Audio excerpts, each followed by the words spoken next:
Charles Whitmore's hand came across the table and knocked the inkwell onto Eliza's dress before she could reach for the quill herself. "Sign it," he said, "or I'll make sure your father loses the last acre he owns before winter." She looked at the ink spreading dark across her skirt. She looked at the annulment papers beneath it. Then she looked up at Nathaniel, her husband, standing 3 feet away. Watching, saying nothing. That silence was its own kind of violence. She picked up the quill. She pressed it to the line. And with a hand steadier than God had any right to give a woman in that much pain, Eliza Marlowe signed away the Duke's heir without a single soul in that room knowing what she carried. If this story moves you, subscribe to our channel and drop your city in the comments. I want to see how far this tale has traveled. She didn't cry. That was the thing Nathaniel Hayes would remember long after everything else had faded, not the scratch of the quill, not the sound of the papers being gathered, not even the way she'd looked at him across that table. What he'd remember was that she didn't cry. Eliza Marlowe pressed the pen to the annulment document with a hand steadier than his own. And she signed her name like she was closing a door on the finest room she'd ever been allowed to enter, and then she set the quill down, folded her hands in her lap, and looked at him with eyes that were perfectly, heartbreakingly dry. He had expected tears, he'd been braced for them. What he hadn't been braced for was the silence, the dignity. The way she made him feel, without a single word, like the smallest man in Kentucky. That was the last mistake of his life, thinking he understood what he was losing. If this story moves something in you, subscribe to our channel and leave your city in the comments below. I want to see how far this tale has traveled. The courthouse in Lexington smelled like old wood and candle wax on the morning of July the 14th, 1818. Eliza arrived first. She tied her father's bay mare to the post out front, smoothed her skirt, and walked through the door without hesitating. Because hesitating was a luxury she could not afford. Not today. Not in front of him, Mr. Aldous Briggs. The county notary was already at his desk when she entered. He was a small, dry man who had witnessed more human wreckage than most undertakers. And he had the professional grace to say nothing beyond a quiet good morning and a gesture toward the chair across from his table. She sat, she folded her hands, she waited. Nathaniel came in 4 minutes later.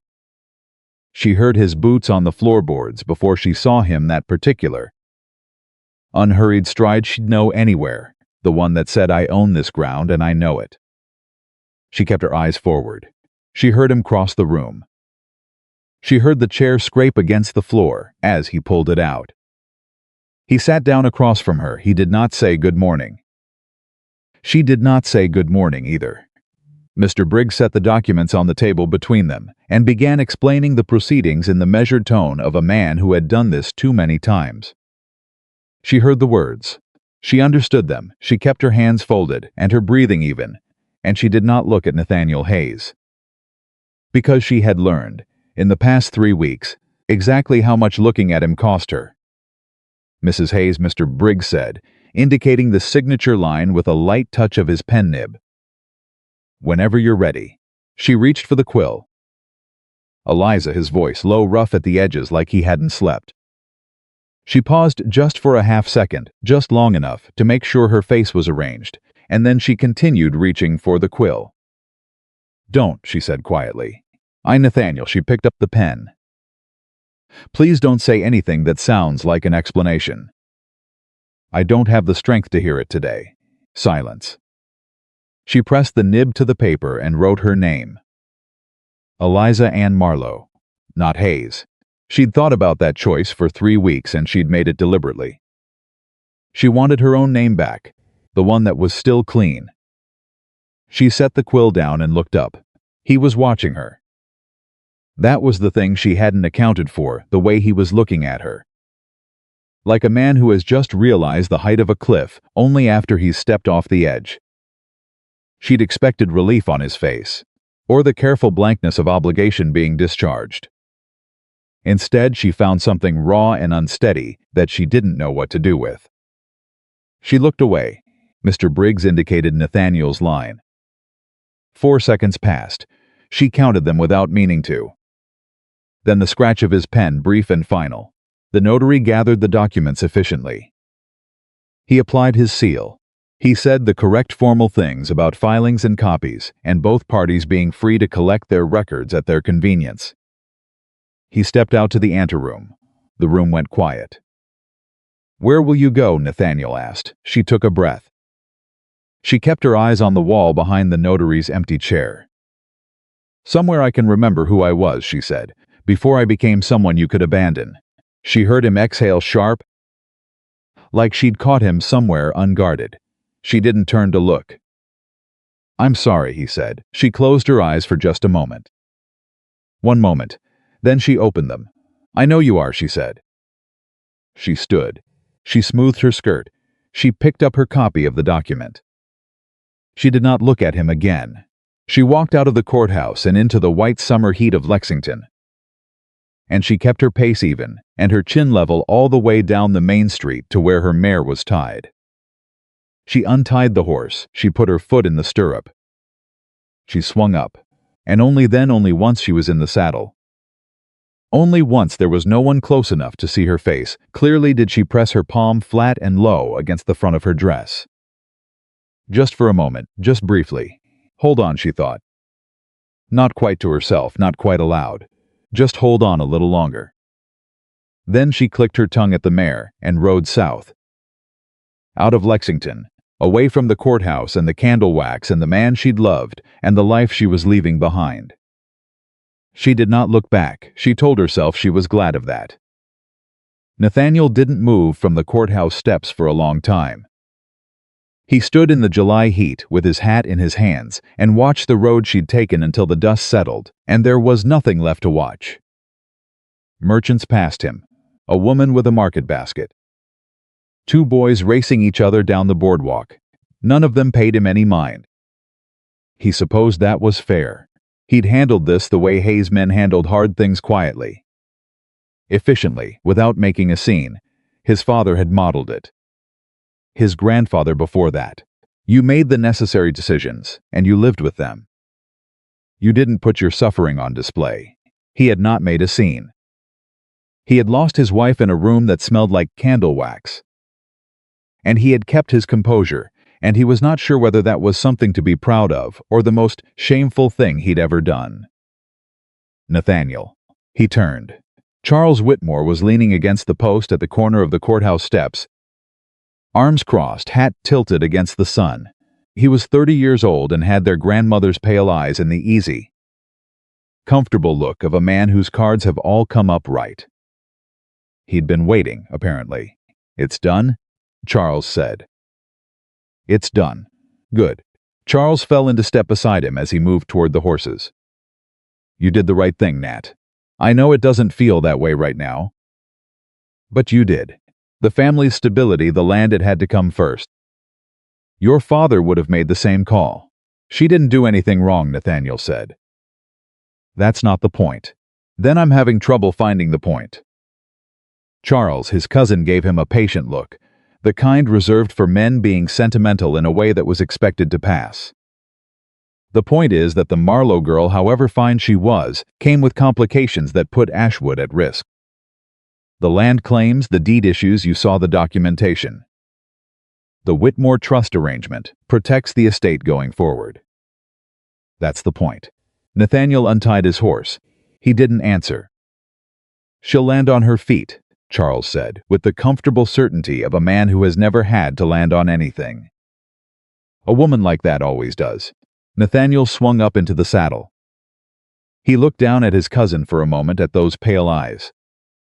That easy posture, that face arranged in the expression of a man doing his difficult duty, and he felt something move through him that he couldn't quite name.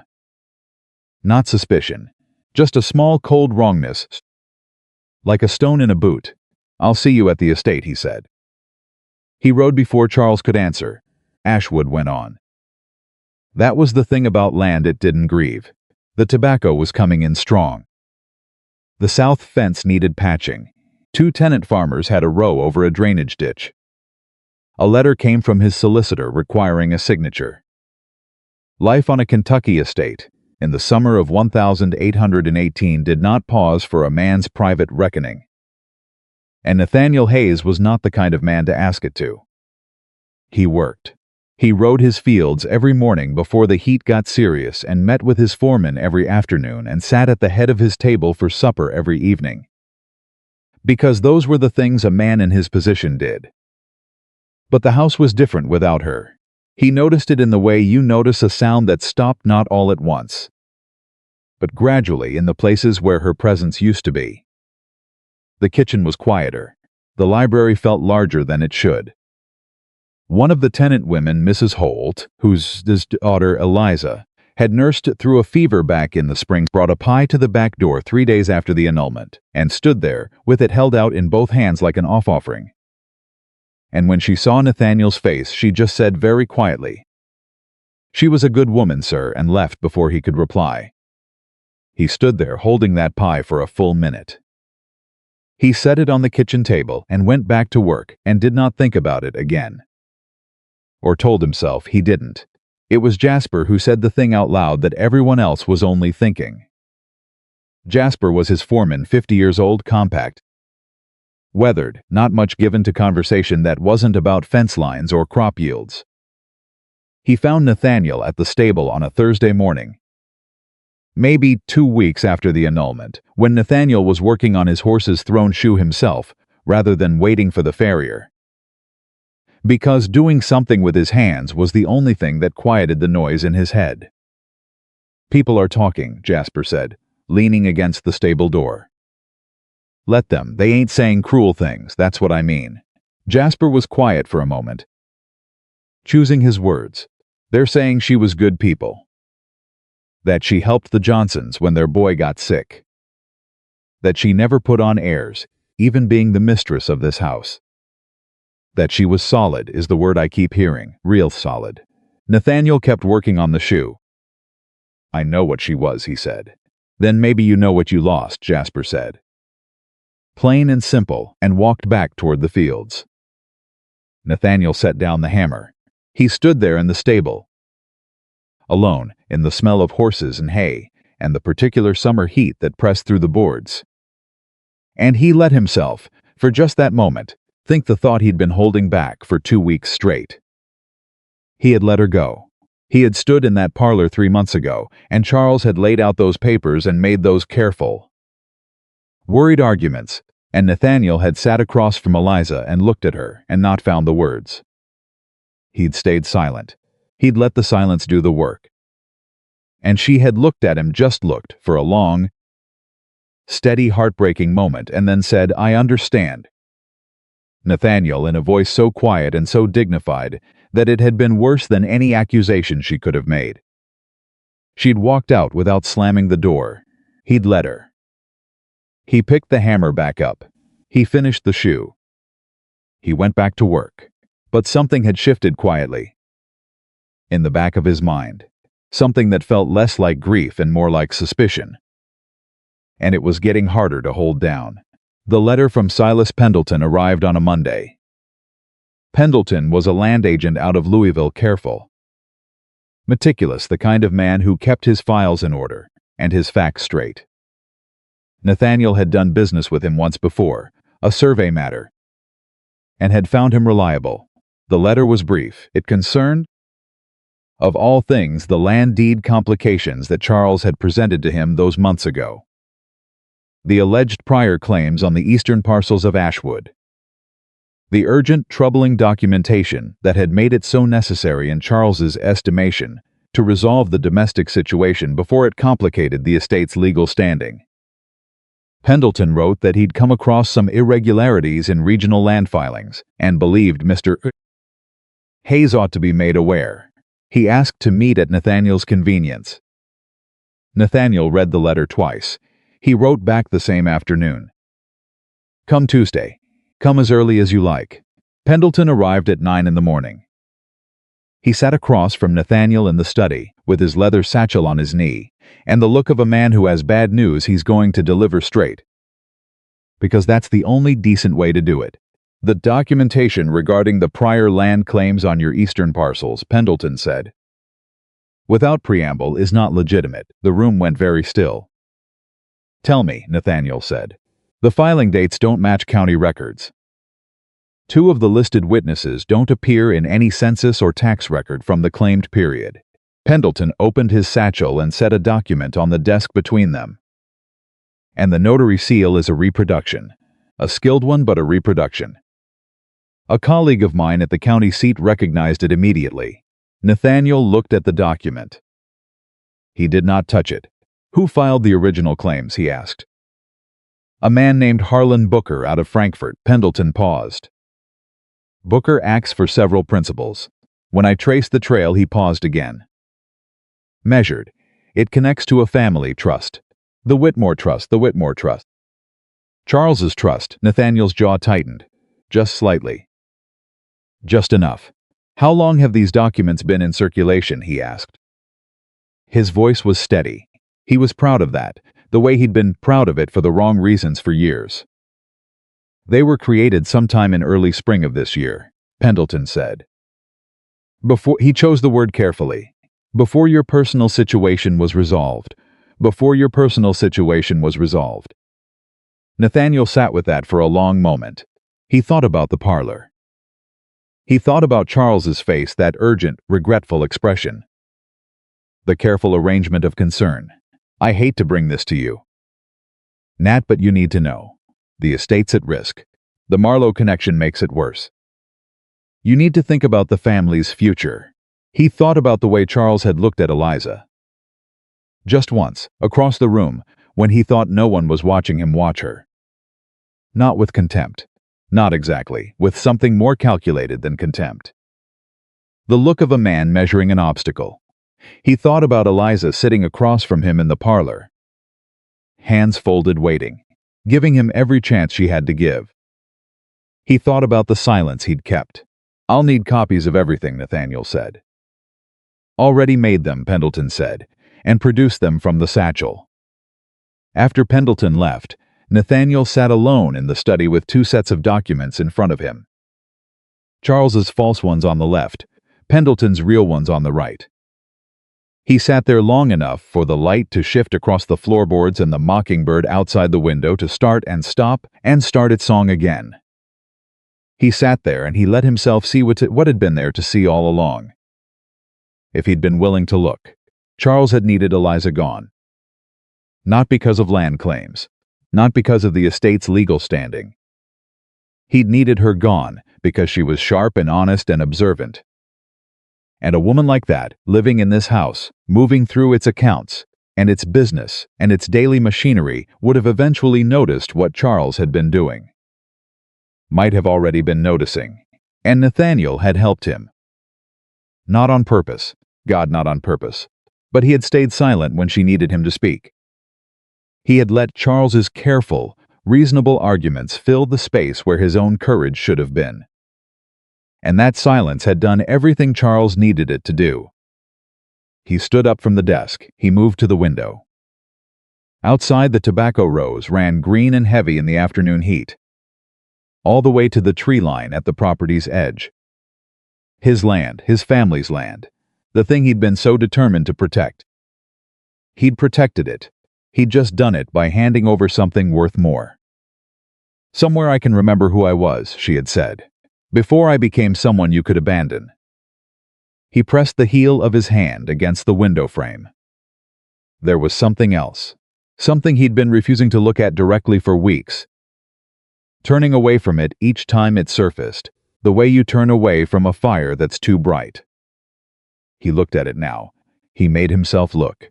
She had pressed her hand to her stomach. Sometimes. He'd noticed it twice, once in the kitchen in early spring, when she'd thought he was still outside, and once in the library.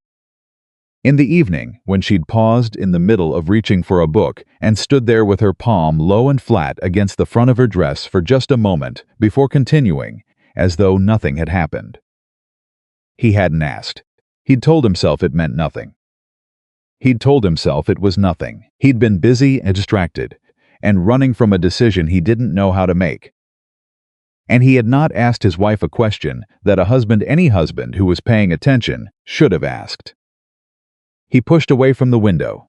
He had to find her. He didn't know if she was safe.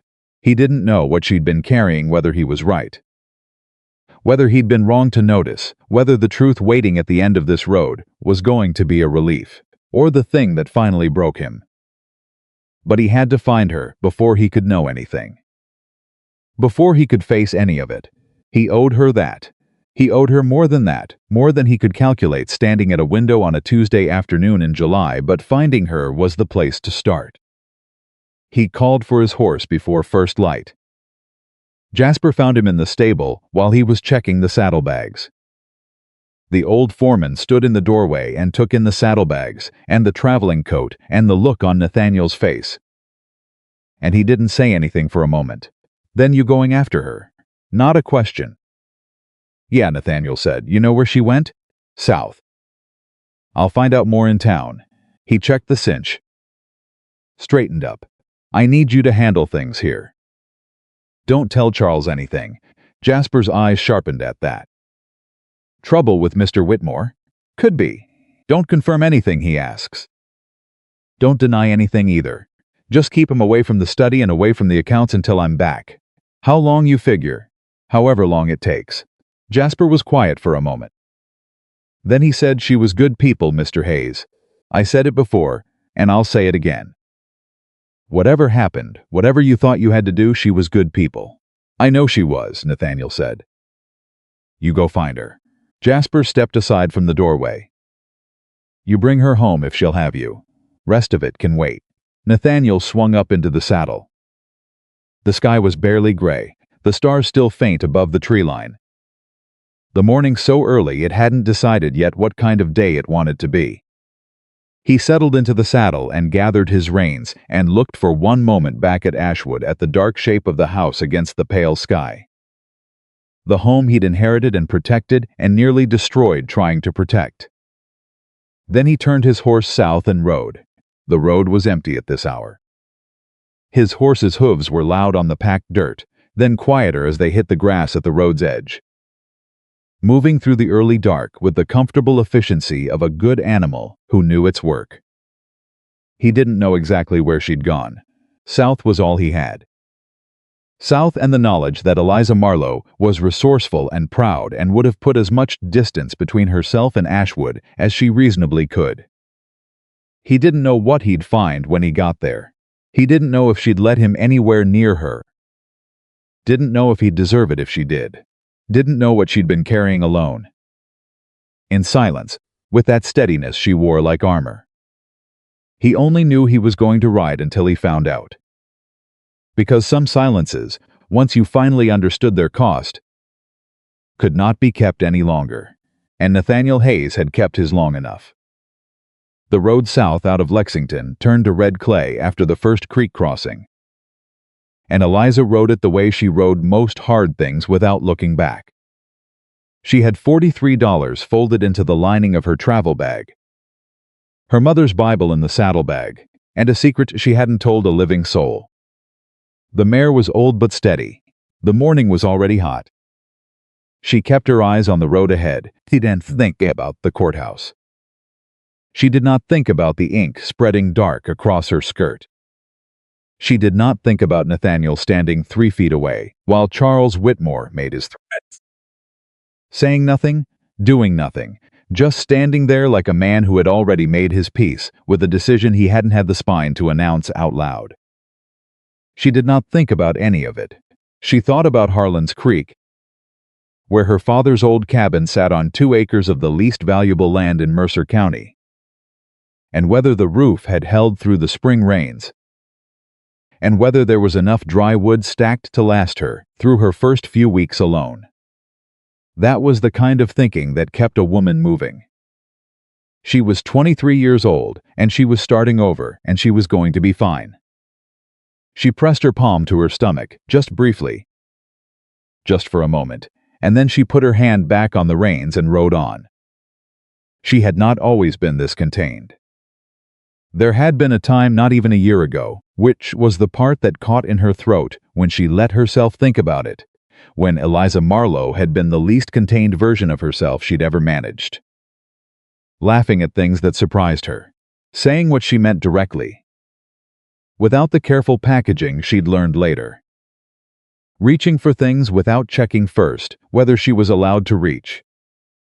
That had been before the flood, before Nathaniel Hayes had ridden out of the gray summer rain with a rope in his hand and her father's voice calling from the water below. It had been the third week of August, 1817.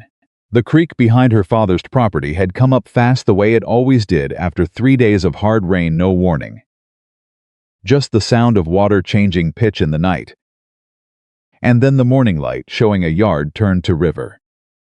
Her father had gone out to check the animals before dawn, and the bank had given way beneath him.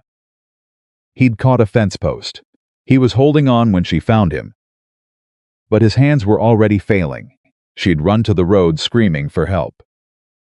And Nathaniel Hayes, riding home from Lexington on the far side of the dawn, had heard her. He'd moved fast for a man on horseback. He'd had his rope out before he'd even fully stopped, and he'd gone down that bank without hesitating, the way a man does when his body decides before his mind catches up. Her father had been shaking so badly he couldn't hold the rope at first. Nathaniel had waded into his chest to get close enough to loop it under his arms himself. He'd gotten him out. He'd stood on the bank afterward, soaked to the skin, mud on his jaw, looking at her father laid out in the grass. And Eliza had said, breathless, you could have drowned yourself. He'd looked at her then. Full direct, no deflection. Reckon I could have, he said. Didn't seem like the moment to calculate the odds. She had not fallen in love with him in that moment. She was not a woman who fell in love in moments. But something had opened some door she hadn't known was closed, and she had looked at Nathaniel Hayes, dripping creek water into the Kentucky clay, and thought, this one is different. She had been right about that. She had just been wrong about which direction the difference ran. He came back the next day. That surprised her. She'd expected the visit to be a single act of decency. Self-contained, concluded. Men of Nathaniel's standing didn't generally follow up their rescues with social calls to the cabins of country ministers. But he rode up the next afternoon with a bag of provisions tied to his saddle flour. Salt pork, a jar of preserves, and he tied his horse at the fence and knocked at the door with his hat in his hand. And when she answered, he said, simply wanted to make sure the Reverend was recovering. And to bring something useful, since I reckon the pantry got wet. Her father, who was sitting up in the kitchen with his hands wrapped around a cup of tea, called out, come in, son, come in, before Eliza had a chance to say anything. Nathaniel Hayes sat at her father's kitchen table for 2 hours that afternoon. He drank bad coffee without complaining. He listened to her father talk about Scripture with the attentiveness of a man who was genuinely interested, or had at least decided to be. And twice, just twice, he looked across the table at Eliza with a directness that made her set her cup down carefully on its saucer, because her hands had developed a slight unreliability she needed to manage. He came back the week after that, and the week after that. By the fourth visit, her father had stopped pretending to be surprised. By the sixth, he'd taken to conveniently finding reasons to step outside for extended periods. By the eighth, Nathaniel had stopped bringing provisions as a pretense, and had started arriving with no excuse at all. Just himself and his horse, and that particular quality of attention he gave her full, unhurried, like she was the only thing in the county worth looking at. You're very direct, she told him once, on an evening when they were sitting on the porch while her father read inside. Is that a complaint? No, she said. It's just most men in your position aren't direct. They hint, they maneuver, they let their mothers write letters. He was quiet for a moment. Then, my mother has written several letters on various topics. I don't find it speeds anything up. She laughed. She hadn't expected to, and the sound surprised her. And when she looked at him, he was smiling, not the social smile he wore in town, but the real one, smaller and less practiced, the one that reached his eyes. I know what I want, he said. I generally find it's faster to say so. And what do you want, she asked. Because she was her father's daughter, and she had never been able to resist a direct line of inquiry. He looked at her for a long moment. "I think you know the answer to that." "Miss Marlowe," he said. "I'm working up to saying it in the right way." She looked away first. That had been a rarity in those days. He said it in October. The leaves had turned, and the air had that particular Kentucky autumn quality, sharp and clean and faintly melancholy. The way beautiful things are, when you know they're temporary. He'd asked her to walk with him along the creek path, the one that ran behind her father's property, and they'd been walking for maybe 20 minutes before he stopped and turned to her and said, without preamble, without maneuvering, without any of the formal architecture that men of his station usually built around these moments, "I'd like you to marry me, Eliza, if you're willing. I understand it's a significant thing to ask, and I'm not asking you to answer today, but I want you to know it's a genuine offer. Made because I believe you're the finest person I've encountered in 34 years of encountering people. Not because of your situation or mine, just because of you." She stood there on the creek path with the leaves coming down around them and looked at this man, this steady, direct, infuriating man who had waded into a flood for her father and sat at her kitchen table and looked at her like she was worth looking at, and she thought about all the reasons it was complicated. His family's expectations, his estate, the distance between his world and her father's 2 acres of red clay. The way Charles Whitmore, the one time she'd met him, had looked at her with those pale eyes, like she was a sum that didn't add up. She thought about all of it. Then she said yes. Not today's answer. Today's answer. He'd blinked. "Meaning you're not taking time to think about it?" "I've been thinking about it since August," she said. "I'm thorough, Nathaniel, not slow." The real smile again.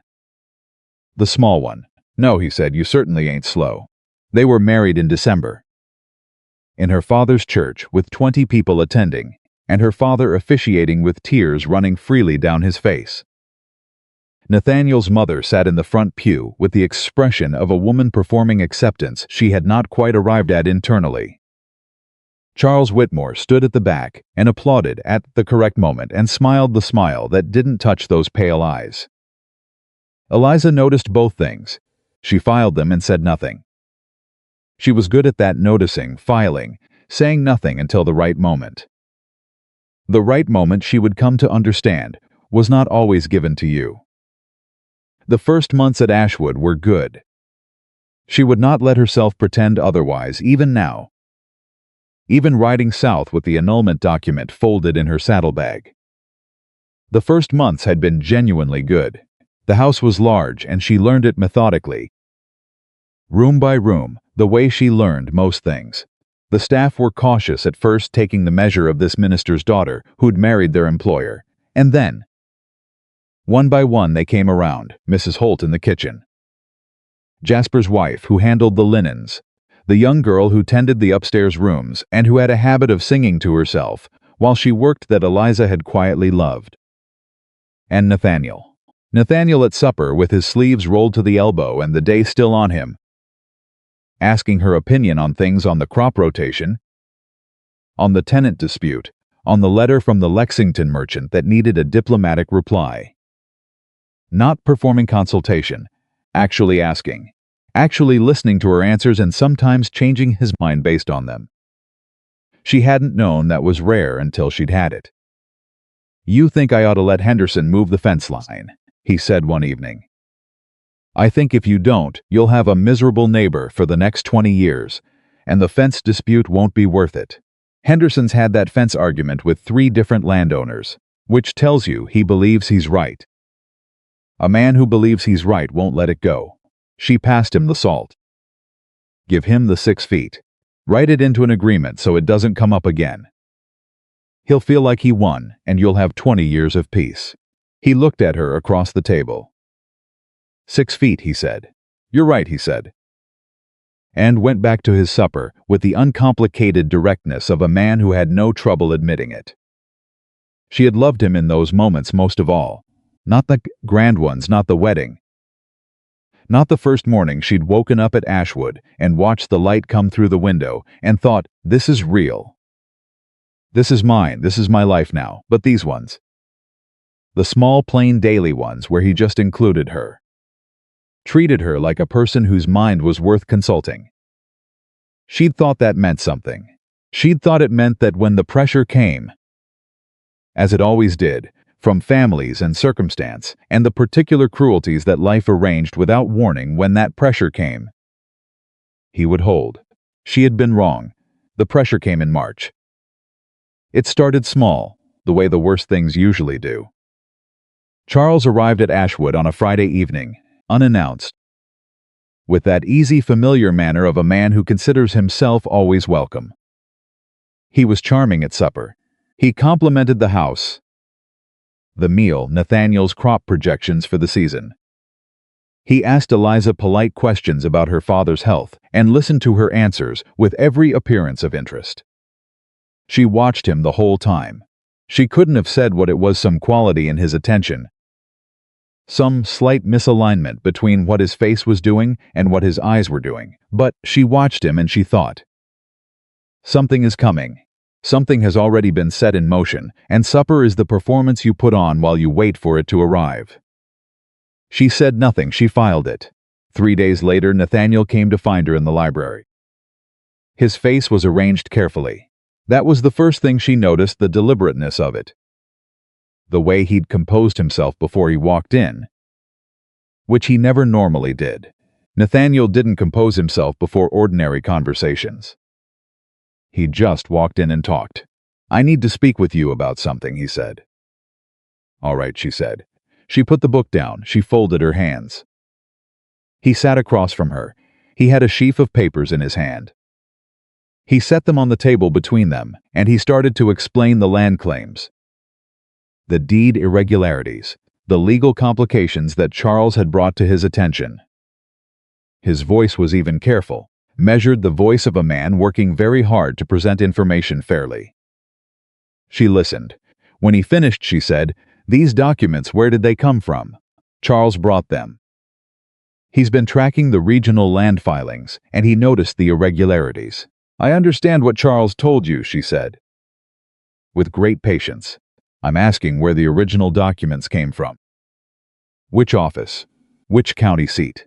Nathaniel paused. "I didn't ask," he said.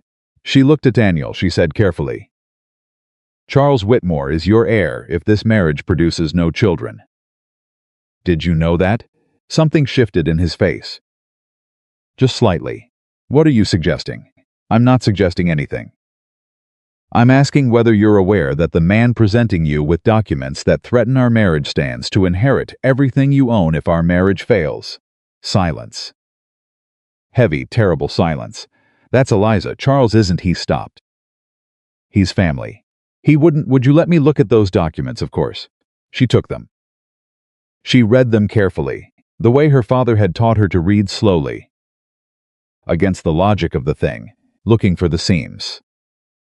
She found 2 inconsistencies in the first page alone. A witness name that appeared twice with different handwriting. A filing date that preceded the office it was allegedly filed with. She set the papers down. "These have problems," she said. "What kind of problems?" "The kind that suggest they weren't filed where they claim to have been filed." She looked at him steadily. "Nathaniel, someone made these." He looked at the papers. He looked at her, and she watched something move across his face. Doubt. She thought, real doubt, the beginning of understanding, and she felt a surge of hope so strong it almost hurt.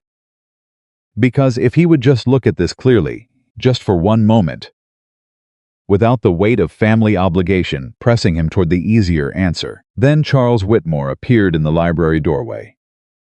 She hadn't heard him come in. "Am I interrupting?" he said pleasantly. "Yes," Eliza said. "No," Nathaniel said at exactly the same moment. The two of them looked at each other. Charles stepped into the room. What happened in the next 30 minutes was the kind of thing that didn't look like violence from the outside. Charles talked. He was very good at talking, smooth, reasonable, always with that note of reluctant concern, as though the burden of knowing the truth was something he bore on everyone's behalf out of pure family loyalty. He had answers for every question Eliza raised about the documents. Complicated answers, detailed answers, answers that required a working knowledge of regional land law that Nathaniel didn't have, and that Charles was counting on him not having. He explained the irregularities away one by one with the patient expertise of a man who had prepared for exactly this conversation. Nathaniel listened. Eliza watched Nathaniel listen. She watched his face move out, softening back toward uncertainty.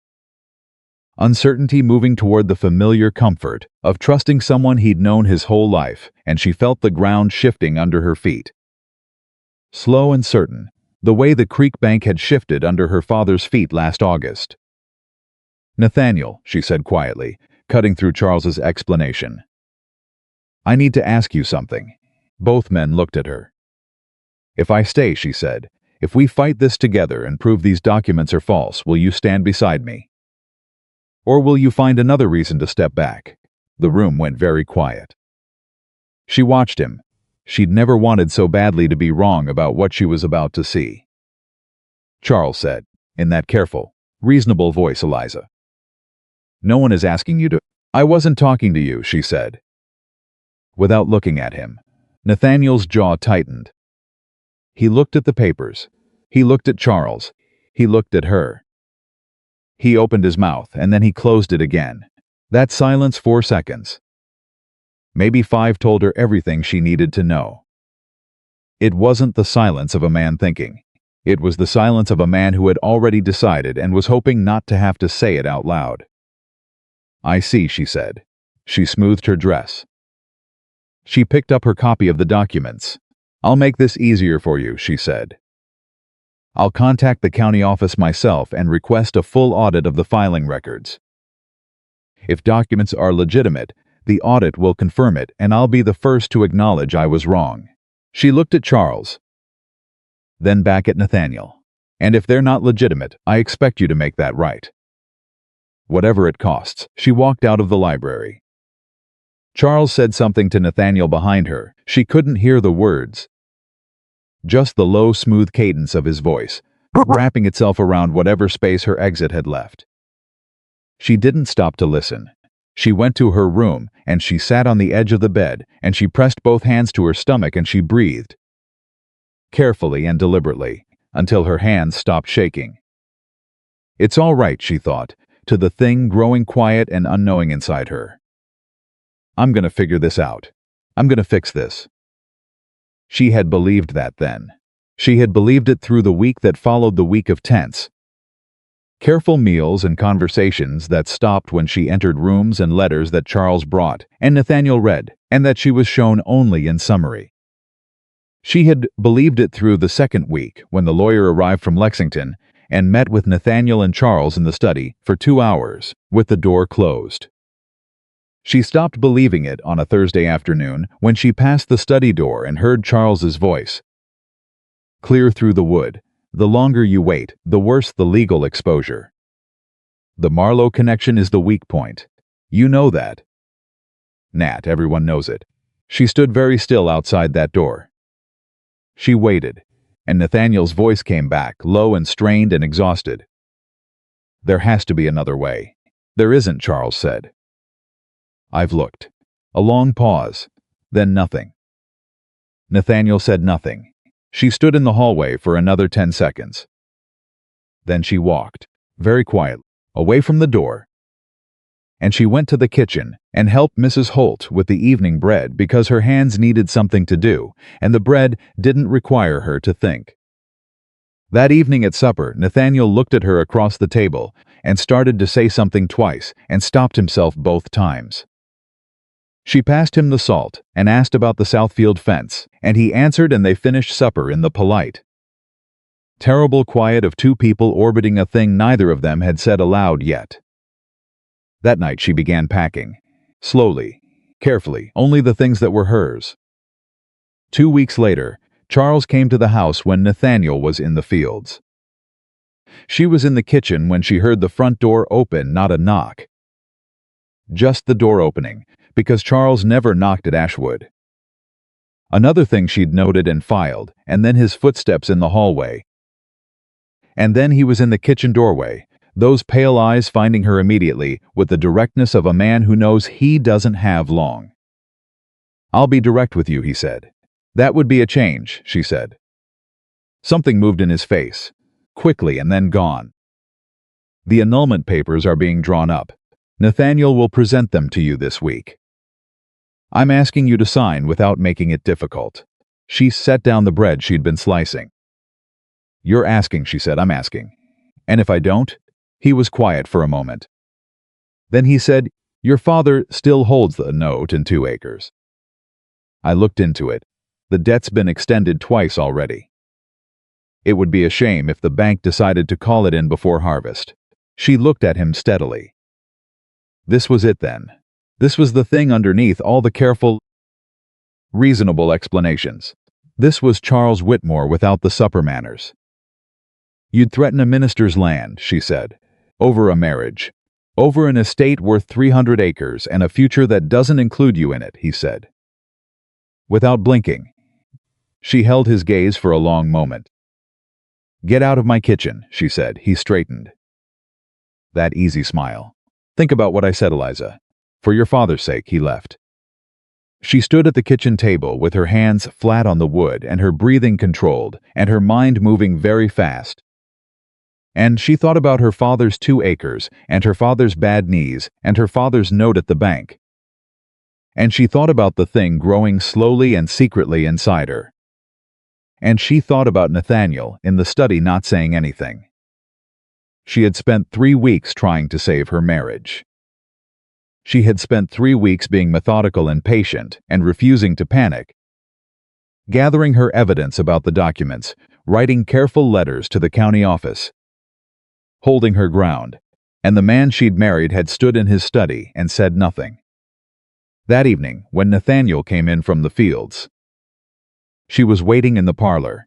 He saw her face and stopped in the doorway. "Eliza, Charles came today," she said.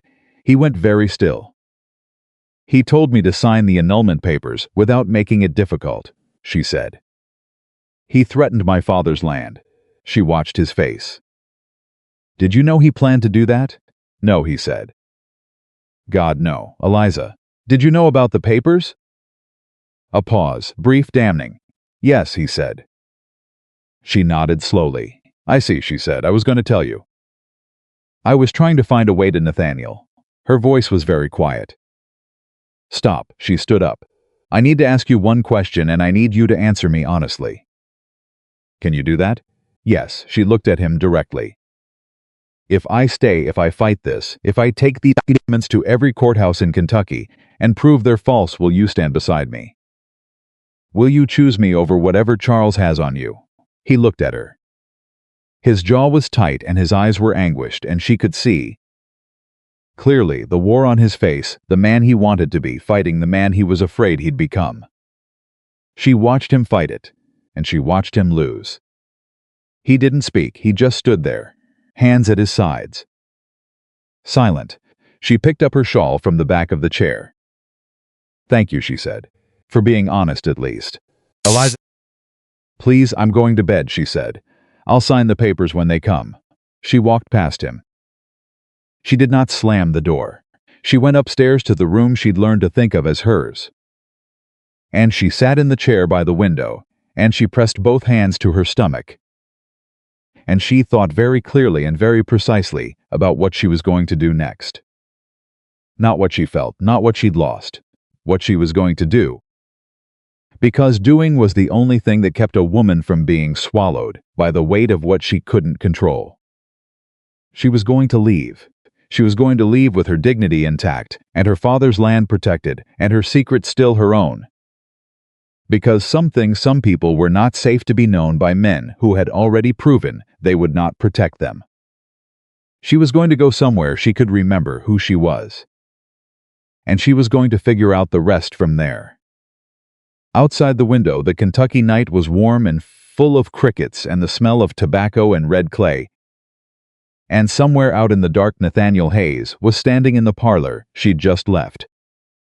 And she did not let herself think about what his face was doing. She pressed her palms to her stomach. She breathed. She began quietly and practically to plan. She left on a Tuesday, before the house woke up, not because she was afraid.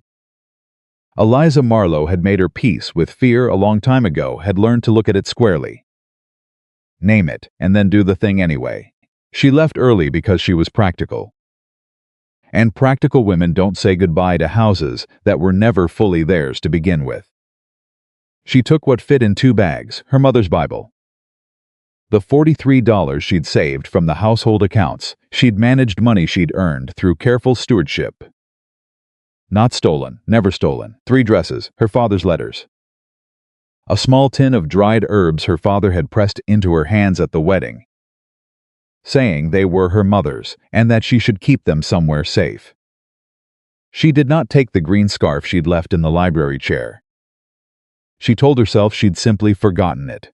She did not check whether Nathaniel's door was open or closed as she passed it in the hallway. She told herself she didn't need to know. The mare was waiting where she'd left her, saddled and tied at the back fence, away from the main stable where Jasper's boy slept light. She'd done that the night before. She'd planned it all the night before. Sitting in the chair by the window, with her hands pressed to her stomach and her mind working the way it always worked, when emotion threatened to overwhelm her methodically.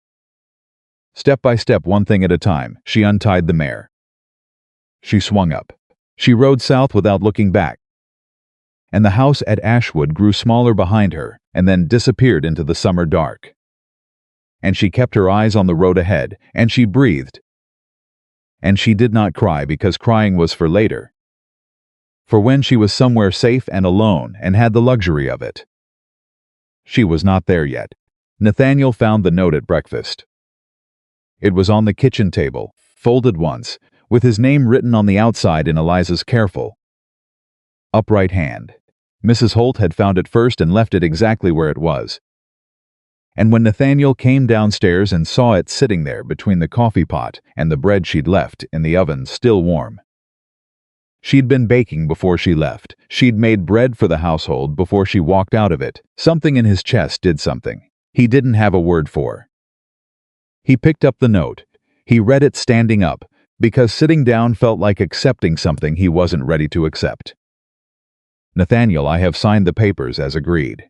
I ask only that you honor the terms regarding my father's property and ensure no further action is taken against it. I wish you well. I hope you choose eventually to see this situation clearly. I believe you are capable of it. That was all.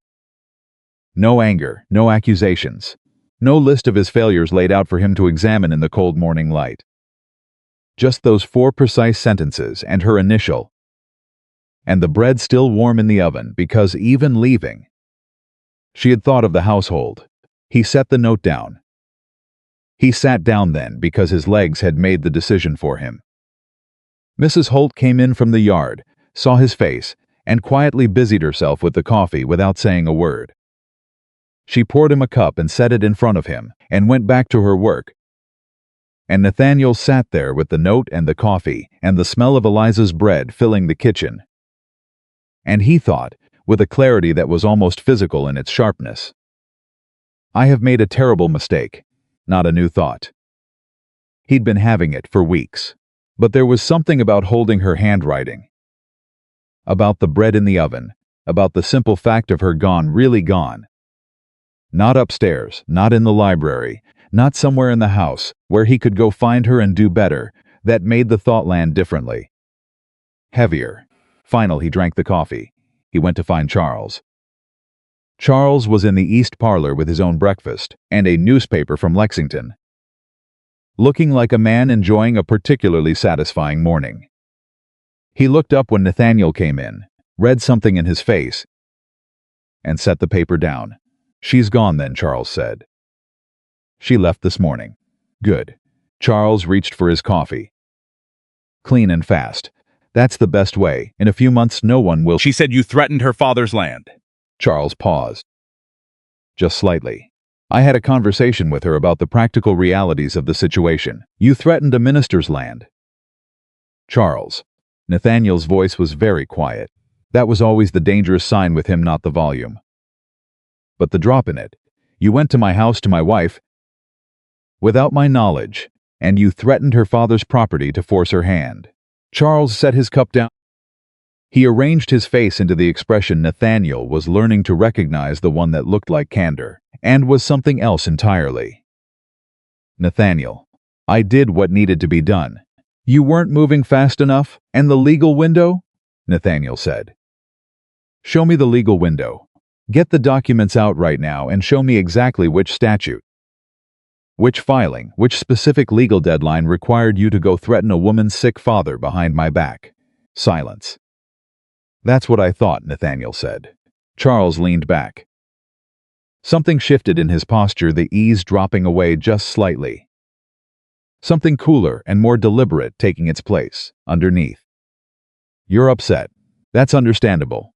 Change is difficult. Even necessary change. But get out of my house, Nathaniel said. Charles blinked. Get your things, get your horse. And get off my property. He said it the same way he said everything, level. Without heat, which made it worse. We'll talk again when I've decided what to say to you. Charles stood slowly. He was still doing the calculation. Nathaniel could see it, weighing whether to push, whether to argue, whether the position was recoverable. Then he picked up the newspaper and folded it and tucked it under his arm with a composure that made Nathaniel want to put his fist through the wall. You'll come around, Charles said, when the emotion settles. You'll see I did the right thing. Get out, Nathaniel said. Charles got out. The week that followed was the quietest Nathaniel had ever spent at Ashwood. And he had spent some quiet weeks. He worked, he rode his fields, and he met with Jasper, and he answered his correspondence. And he sat at the head of the table for supper every evening with no one across from him. And he thought, with increasing urgency and decreasing patience for his own previous blindness, about the documents Charles had presented to him in March. He thought about the things Eliza had said about them. That afternoon in the library, the witness name appearing twice in different handwriting. The filing date that preceded the office. He'd heard her. He'd understood what she was saying. He'd looked at the documents and seen exactly what she was pointing to. And then Charles had appeared in the doorway and started talking. And Nathaniel had let himself be talked back from the edge of the truth. Because the truth was complicated, and Charles's explanations were smooth, and choosing to believe your cousin was easier than choosing to believe that your cousin had been lying to you for months. He'd taken the easier thing. Eliza had not been wrong when she'd looked at him and said, "Will you choose me, or will you find another reason to step back?" He had stepped back. He rode to Lexington on a Wednesday and went to the county records office and asked to see the original land filings for the eastern parcels of the Ashwood estate. The clerk, a young man with ink-stained fingers and a precise manner, found the records without difficulty. They did not match Charles's documents, not in the small ways Eliza had found. In larger ways, fundamental ways. The prior claim that Charles had presented as the central threat to the estate did not appear in the county records at all. Not an irregularity, simply absent. As though it had never been filed, because it had never been filed. Because it did not exist outside of the papers Charles had put on that desk in March. Nathaniel stood at the records counter for a long moment. The clerk looked at him with the careful neutrality of a man who has learned not to react to what people's faces do in front of county records. "Is there anything else you need, Mr. Hayes?" he asked. "No," Nathaniel said. "Thank you." He walked out into the July heat and stood on the courthouse steps, the same steps. He realized, where he'd stood 2 weeks ago watching Eliza ride south, and he let himself see it. All of it, the whole shape of what Charles had done. Laid out plain in the summer light, the false documents. The manufactured urgency, the careful patient pressure applied over months. The threatened land, the annulment, all of it constructed and executed with the precision of a man who had been planning this for a long time, maybe since the wedding. Maybe before, and Nathaniel had helped him, not knowing. But not looking hard enough to know, either. There was a difference between those two things. and the difference was not as comforting as he'd hoped it would be. He sent a letter to Silas Pendleton that afternoon. Pendleton arrived at Ashwood the following Monday with a leather satchel and bad news delivered straight, which was the only kind of man Nathaniel trusted anymore. The confirmation was complete. The notary seal on Charles's documents was a reproduction. The witnesses were invented. The entire architecture of the threat to the Ashwood estate had been constructed by a man named Harlan Booker. Acting for a principal Pendleton had traced, through 3 layers of carefully maintained distance, to the Whitmore family trust, Charles's trust. Nathaniel listened to all of it without interrupting. When Pendleton finished, Nathaniel said, "What's his actual play? What does he get if the estate is destabilized?" Pendleton hesitated. "Tell me," Nathaniel said. "The Whitmore Trust holds a conditional inheritance clause," Pendleton said carefully, "dating from your grandfather's original estate arrangements. If the Hayes line produces no direct heir within 5 years of the primary inheritor's marriage, or if Heird's just dissolved a portion of the eastern parcels reverts to the Whitmore branch." The room went very still. "How large a portion?" Nathaniel asked. "Roughly a third of the estate's total land value," Pendleton said. "It's an old clause. Most people would have assumed it was long since irrelevant. Charles didn't assume that, no," Pendleton said. "He didn't." Nathaniel sat with that for a long moment. A third of the estate. That was what Eliza was worth to Charles, not even what she was worth. What her absence was worth. He had manufactured a crisis, pressured a marriage to dissolution, threatened an old man's land, and driven a woman out of her home, all for a third of a piece of land that was already in good hands. And in 6 months, if no heir appeared, he would collect. Nathaniel pressed his hand flat on the desk. If no heir appeared. The thought that had been sitting at the edge of his mind for weeks, the thing he'd been turning away from, not looking at, directly moved to the center. Slowly. Inevitably. Eliza pressing her hand to her stomach in the kitchen. Eliza doing it again in the library. The way she'd held herself on certain mornings. Very still, very deliberate. The way she'd looked at him. That last night in the parlor, when she'd said, "I'll sign the papers when they come," not with the emptiness of a woman giving up, but with something more purposeful. The look of a woman protecting something. "Mr. Pendleton," he said carefully, "how long would Charles need to wait before the inheritance clause activated from the date of dissolution?" Pendleton considered. "The clause specifies 1 year from the marriage end. Absent a living heir, 1 year. 1 year, and then Charles got his third. Unless there was already an heir. Unless Eliza was already." Nathaniel stood up so fast his chair scraped back across the floor. "Thank you," he said to Pendleton.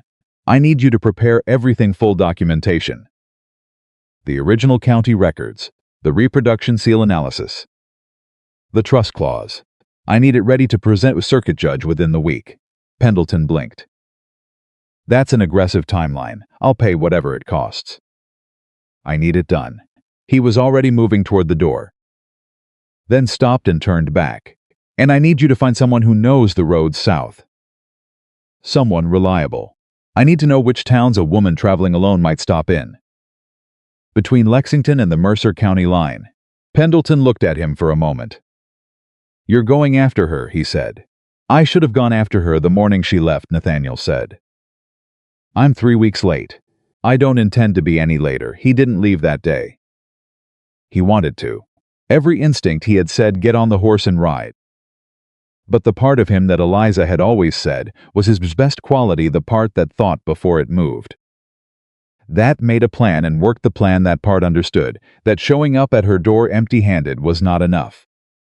He needed to show up with something real, with the truth documented and the wrong capable of being righted. Not just with apologies and regret, both of which she had already declined once, and which she had every right to decline again. He spent 3 days in motion. He met with his solicitor. He reviewed every document Pendleton had produced.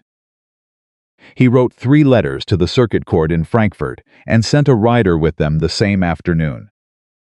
He went through the Ashwood estate accounts with a precision he should have applied months ago and found, buried in the quarterly summaries, 2 entries that he recognized now as the fingerprints of someone who'd had access to the books and used it small amounts. Carefully placed, the kind of numbers designed to be invisible unless you were looking for them. Charles had been in the accounts. Of course he had. He'd had the run of the house for months, the comfortable entitlement of a cousin who considered himself family. And he'd used it with the patient thoroughness of a man playing a very long game. Nathaniel sat with the account books open in front of him and thought about how many times he'd left Charles alone in the study. How many times he'd accepted his cousin's summaries of documents rather than reading the documents himself. How many times he'd chosen trust over attention, because attention took time and trust was easier. He thought about Eliza, in the library, picking up those papers and finding the inconsistencies in minutes. He'd had the same papers for weeks. He hadn't looked. On the third night, unable to sleep, he went to the library. He didn't know exactly why. Reflex, maybe. Or some need to be in the room where she'd spend most herself, where she'd read in the evenings, with her feet tucked under her and her hair down and her face entirely unguarded. The version of her that hadn't been performing composure for anyone's benefit. He lit a lamp. He stood in the middle of the room. His eye went to her chair, the one she'd always chosen, near the east window, and he saw the green scarf before he'd consciously looked for it. Tucked between the cushion and the arm. He'd been in this room a dozen times since she left and hadn't noticed it. Maybe he hadn't been looking. Maybe he'd been very specifically not looking. He picked it up. It was soft, pale green, the color of early summer.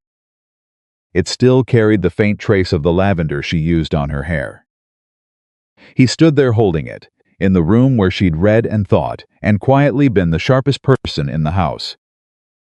And he understood, in a way that required no further argument, that whatever this cost him, the legal battle, the family rupture, the reckoning with Charles, and with his own failures, he was going to pay it. He folded the scarf carefully. He put it in his coat pocket. He went to bed, and for the first time in weeks he slept. He rode out 3 days later. Jasper was at the gate before he cleared the drive. Heading south, Jasper said, "Yeah, you know where she went? I know where she might have gone. She had a cousin in Danville. Her father mentioned her once. Small place, quiet, good people. That's where I'd go. If I were her." Jasper nodded slowly. "Then I keep looking," Nathaniel said. "I've got time. What about Whitmore? Pendleton has everything he needs. The circuit court in Frankfurt has the filings. Charles will know by the end of the week that the game is up." He gathered his reins. "If he comes here before I'm back, don't let him in the house." Jasper's expression settled into something hard and satisfied. "Understood. Take care of things, Jasper. Always do." The old man stepped back. "You bring her home, Mr. Hayes. You do right by her." Nathaniel didn't answer that. He wasn't sure he'd earned the right to make that promise yet. He rode. He was 2 hours south of Lexington when he stopped at the Crossroads store in Bryantsville to water his horse and ask about travelers. The woman behind the counter was 50 or so, broad-shouldered, with the look of someone who noticed things and filed them away the way Eliza did. When he described Eliza, dark hair, blue dress, bay makeup. Traveling alone, the woman's face changed, not much. "Just enough. She stopped here," the woman said. 3 weeks back. Give or take. Got water for the horse, bought some bread. Did she say where she was headed?" The woman looked at him steadily. The assessment in it was unmistakable. She was deciding whether he was someone Eliza would want found by. "Ma'am," he said, "I'm her husband. I need to find her. I made mistakes that I'm trying to correct." "Lot of men say that," the woman said. "I know." He met her gaze. "I'm not asking you to take my word for it. I'm asking if you can tell me which direction she rode when she left here." A pause. "South," the woman said finally. "She asked me about Harlan's Fork. Whether the road was passable." Harlan's Fork. That was 12 miles south. A small community on the creek. Eliza's father had family there, an aunt, he thought, or a cousin of an aunt. He remembered Eliza mentioning it once. In passing, in the way she mentioned things she considered private briefly. Without detail, in a tone that said, "This matters to me, and I'm choosing to share a small piece of it." He'd remembered. He was grateful now that he'd paid enough attention to remember. "Thank you," he said. The woman nodded. Then, as he turned to go, she seemed real tired, but not broken. She said it like it was important information. Like a woman who knew what she was doing. "That sounds right," he said. He watered his horse and rode south. He reached Harlan's Fork as the afternoon was going gold. It was a small place, a mill, a church, a handful of houses set back from the creek road. The kind of community that had existed long enough to have its own particular rhythm and quiet pride. He stopped at the mill and asked again, and the miller's wife, another woman, he noticed, who looked at him with the careful, measuring attention of someone deciding whether he was safe, told him that yes. A young woman with a bay mare had arrived about 3 weeks past. Was staying with the Calloway family, up the creek road. Half a mile north, he thanked her. He rode north. He found the Calloway house without difficulty, a solid, well-kept place set back from the road, with a kitchen garden and a woodpile, and the general air of a household that worked hard and lived decent. He tied his horse at the fence. He walked to the door. He knocked, a woman answered, 50s, strong hands. Gray at her temples, Eliza's same quality of direct assessment in her eyes. A relation, he thought. Definitely a relation. "I'm looking for Eliza," he said. "I'm Nathaniel Hayes." The woman's expression did not change. "Exactly, but something in it crystallized. "I know who you are," she said. "Is she here?" "She is." "Will she see me?" The woman studied him for a long moment. He stood still and let himself be studied, because he'd earned it. And running from the judgment of women who loved Eliza was precisely what had gotten him here. That, the woman said finally, is her decision to make. She left him on the porch and went inside and closed the door. And Nathaniel stood there in the late afternoon warmth, with his hat in his hands and his heart doing something complicated and loud in his chest. He heard voices inside, low, brief, he couldn't make out words. Then footsteps, the door opened, and there she was. She looked different, was his first thought, and then immediately. No, not different, the same. She looked exactly like herself. Which was the thing he'd been failing to properly account for in her absence. He'd been carrying a version of her built from guilt and longing and the soft distortions of memory. And here was the real one, straight-backed, composed. Those clear eyes finding his face immediately and giving nothing away. She was wearing a plain gray dress he didn't recognize. Her hair was simpler than she'd worn it at Ashwood. She looked tired, he thought, and not broken, exactly what the woman at the crossroads had said. She stepped out onto the porch and let the door close behind her. For a moment neither of them spoke. Then she said, very quietly, "Nathaniel." And he said, "Eliza." And she looked at him, really looked, the way she'd always looked at things she was deciding about. And she said, "You found me," he said. "You should know," she said. Her voice steady, her hands folded in front of her with the careful composure he'd watched her maintain through this. "That I'm not going to make this easy for you. I don't expect you to," he said. She looked at him for a long moment. Something moved across her face, not softening.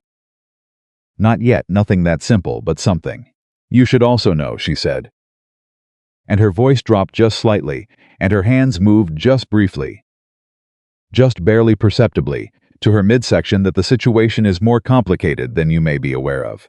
He looked at her hands. He looked at her face. "I know," he said. Her chin came up. "What do you know?" "I know enough," he said. "I know I should have known sooner. I know I should have asked you, in the spring, when I first—" He stopped. He started again. "I know that I failed you in about 15 different ways, and that knowing it doesn't fix any of them, and that you have every right to tell me to get back on my horse." He held her gaze. "I'm not asking you to decide anything today. I'm asking for the chance to say what I need to say. And to hear whatever you need to tell me. The porch was very quiet. Inside the house, something shifted a chair, a sound, and then went still. As if the house itself was listening. Eliza looked at him for a long time. Then she said, "Sit down, Nathaniel." She gestured to the bench at the end of the porch.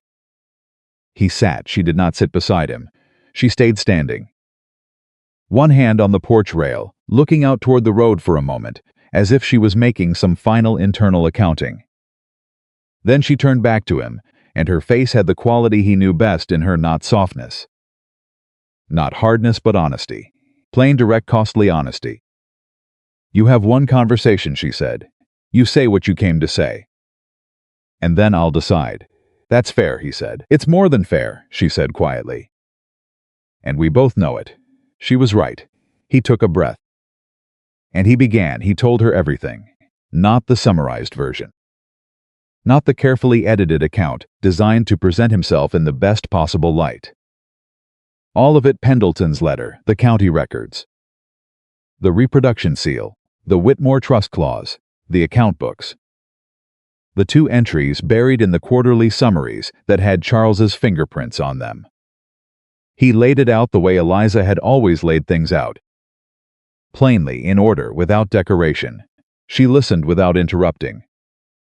That was one of the things he'd always respected most about her, the quality of her listening. She didn't perform attention. She just gave it full and still. And you could feel the difference between that and the listening most people did, which was really just waiting for their turn to speak. When he finished, the porch was quiet for a moment. Then she said, "The trust clause, the 1-year provision." "Yes. He needed us separated before." She stopped. Her hand moved briefly to her side and then came back to the rail. "He needed the marriage dissolved before anything changed the inheritance picture. That's what Pendleton believes. That's what the documentation supports." "How long have you known?" "About the trust clause, 4 days. About the documents being false, just over a week." He held her gaze. "About the rest of it, I've known something was wrong since March. I just didn't have the courage to look at it straight." She was quiet. "That's the most honest thing you've said to me in 3 months, she said finally. "I know. It would have been more useful in March. I know that too." She turned away from him then, looking out toward the creek road, and he let her. He'd said what he came to say. The next move was hers, and he understood that. And he sat on the bench with his hat in his hands, and he waited. Because waiting was the one thing he owed her that he could actually give right now. After a long moment, she said, without turning around, "Why did you come here, Nathaniel? The real reason. Not the documents, not the legal case. Why did you ride 2 hours south and knock on a stranger's door?" He thought about giving her the clean answer, the dignified one. Then he thought about what she'd just said, that the most honest thing he'd told her in 3 months was an admission of his own cowardice, and he decided the clean answer was not what this moment required. "Because I couldn't stop thinking about you pressing your hand to your stomach," he said. "In the kitchen back in the spring. I saw it, I didn't ask. I told myself I was wrong, or that it didn't mean what I thought, or that I'd ask later when things were calmer." He paused. There was no later. She turned around. Her face was not what he expected.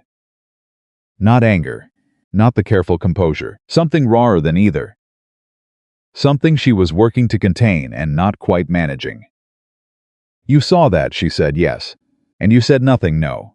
She looked at him for a long moment. Then she sat down, not beside him, but in the chair at the other end of the porch, angled toward him, close enough to talk and far enough to think. "I found out in April," she said, "a month after the papers were presented. I hadn't told you yet, because I was trying to figure out how to say it. I was afraid of what it would change." She paused. "And then Charles came to the kitchen and said what he said. And I looked at your face in the parlor that evening. And I understood that whatever I was carrying, it was not safe in that house." The words landed the way she probably intended them to, squarely. without softening. Not safe, he said. If Charles knew, if anyone knew, it became a different kind of leverage. Either he'd use it to pressure me further, or he'd use it to pressure you. A child changes the inheritance calculation entirely. She looked at him steadily. I didn't know then what the trust clause said, but I knew enough about Charles Whitmore to know that information in his hands was a weapon. So you protected it, Nathaniel said. I protected her, Eliza said. The word hung between them in the warm afternoon air. Her, Nathaniel went very still. Eliza, he said quietly. She's healthy, Eliza said. Her voice was careful and controlled, and he could hear, underneath the control, something vast and fierce that she was keeping reined in by sheer force of will. She was born 6 weeks ago. She's small, but she's strong. She stopped. She took a breath. She looks like you. Around the eyes. He didn't have words. He was not, at that moment, a man capable of words. He sat on that bench and felt something move through him that he had no name for, not just one thing, but several things at once, crashing into each other in a way that left him temporarily without the ability to organize them into language. He had a daughter. He had a daughter, and she was 6 weeks old, and he hadn't known, and she looked like him around the eyes. He stopped. Started again. She's inside, Eliza said. She's sleeping. He pressed his hand flat against his knee. He was doing this to give his hand something to do, because the alternative was to put his face in his hands, and he was not going to do that on this porch. Eliza said, when he could trust his voice again. I am more sorry than I have language for. I know, she said. Not just for the annulment, not just for the silence. For all of it. For every moment I chose the easier thing when the right thing was standing right in front of me. He looked at her directly. You deserved better. You deserved a man who looked at those documents and threw them back in Charles's face in March. You deserved someone who asked you, in April, how you were feeling and actually listened to the answer. You deserved, he stopped. You deserved better than what I gave you. And I can't give you those months back. I can't undo what the last 6 weeks cost you. But I need you to know that I see it. All of it, clear. She was quiet for a long moment. Seeing it clearly now, she said, is not the same as having seen it then. No, he agreed. It's not. It doesn't fix what I went through, no. It doesn't automatically. She stopped herself. She pressed her lips together briefly. It doesn't mean everything is resolved. I know. She looked at him. He looked back, and something in the quality of the silence between them shifted, not resolved. Not healed, nothing so simple as that, but different. The kind of different that meant they were actually in the same conversation, instead of two people performing positions at each other. What happens now, she said. With Charles. He was grateful for the practical question. He understood her better than ever in that moment, the way she moved to the actionable when emotion threatened to overwhelm. The way she used clarity as a handhold. Pendleton files everything with the circuit court by end of week. The trust clause, the false documents, the reproduction seal. There's enough there for fraud charges. He paused. Charles will fight it. He has resources and he's smart. But the county records don't lie, and he can't explain the gap between his documents and the actual filings. He'll try to discredit Pendleton, she said immediately. Probably. And he'll argue the trust clause differently. He'll say the marriage dissolved legitimately regardless of the documents. She was thinking fast. He could see it. The documents were supporting evidence. Not the primary cause. He might claim the annulment stands on its own terms. He might, Nathaniel said. My solicitor thinks there's an argument that the fraud in the inducement, the false evidence used to pressure the annulment, makes the dissolution itself contestable. She was quiet. Processing. That's a legal argument about us, she said carefully. Yes, about whether the annulment holds. Another silence. Longer this time. A door somewhere inside the house opened and then closed softly. And they both heard it, and neither of them moved. I'm not asking you to decide anything today, he said. I meant that. I came here to tell you the truth and to see you. To make sure you were safe. He paused. Whatever you decide.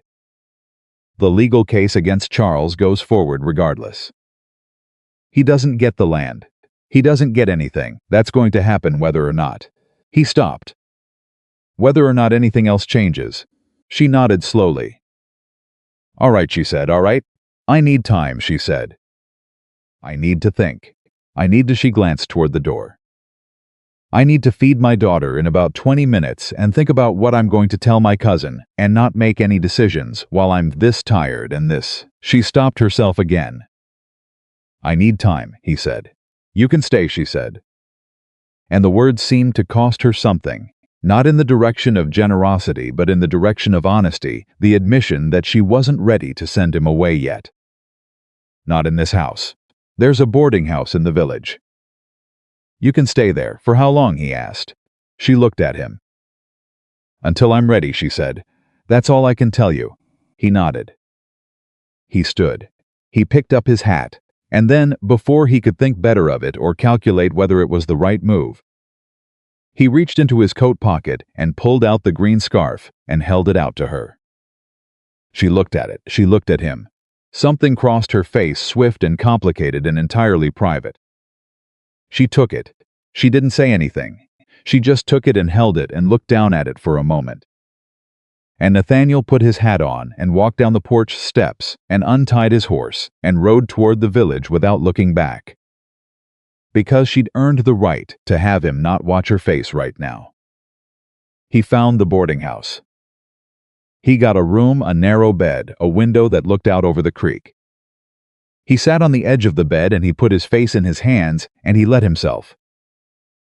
Finally, in private and alone, feel the full weight of what the afternoon had given him.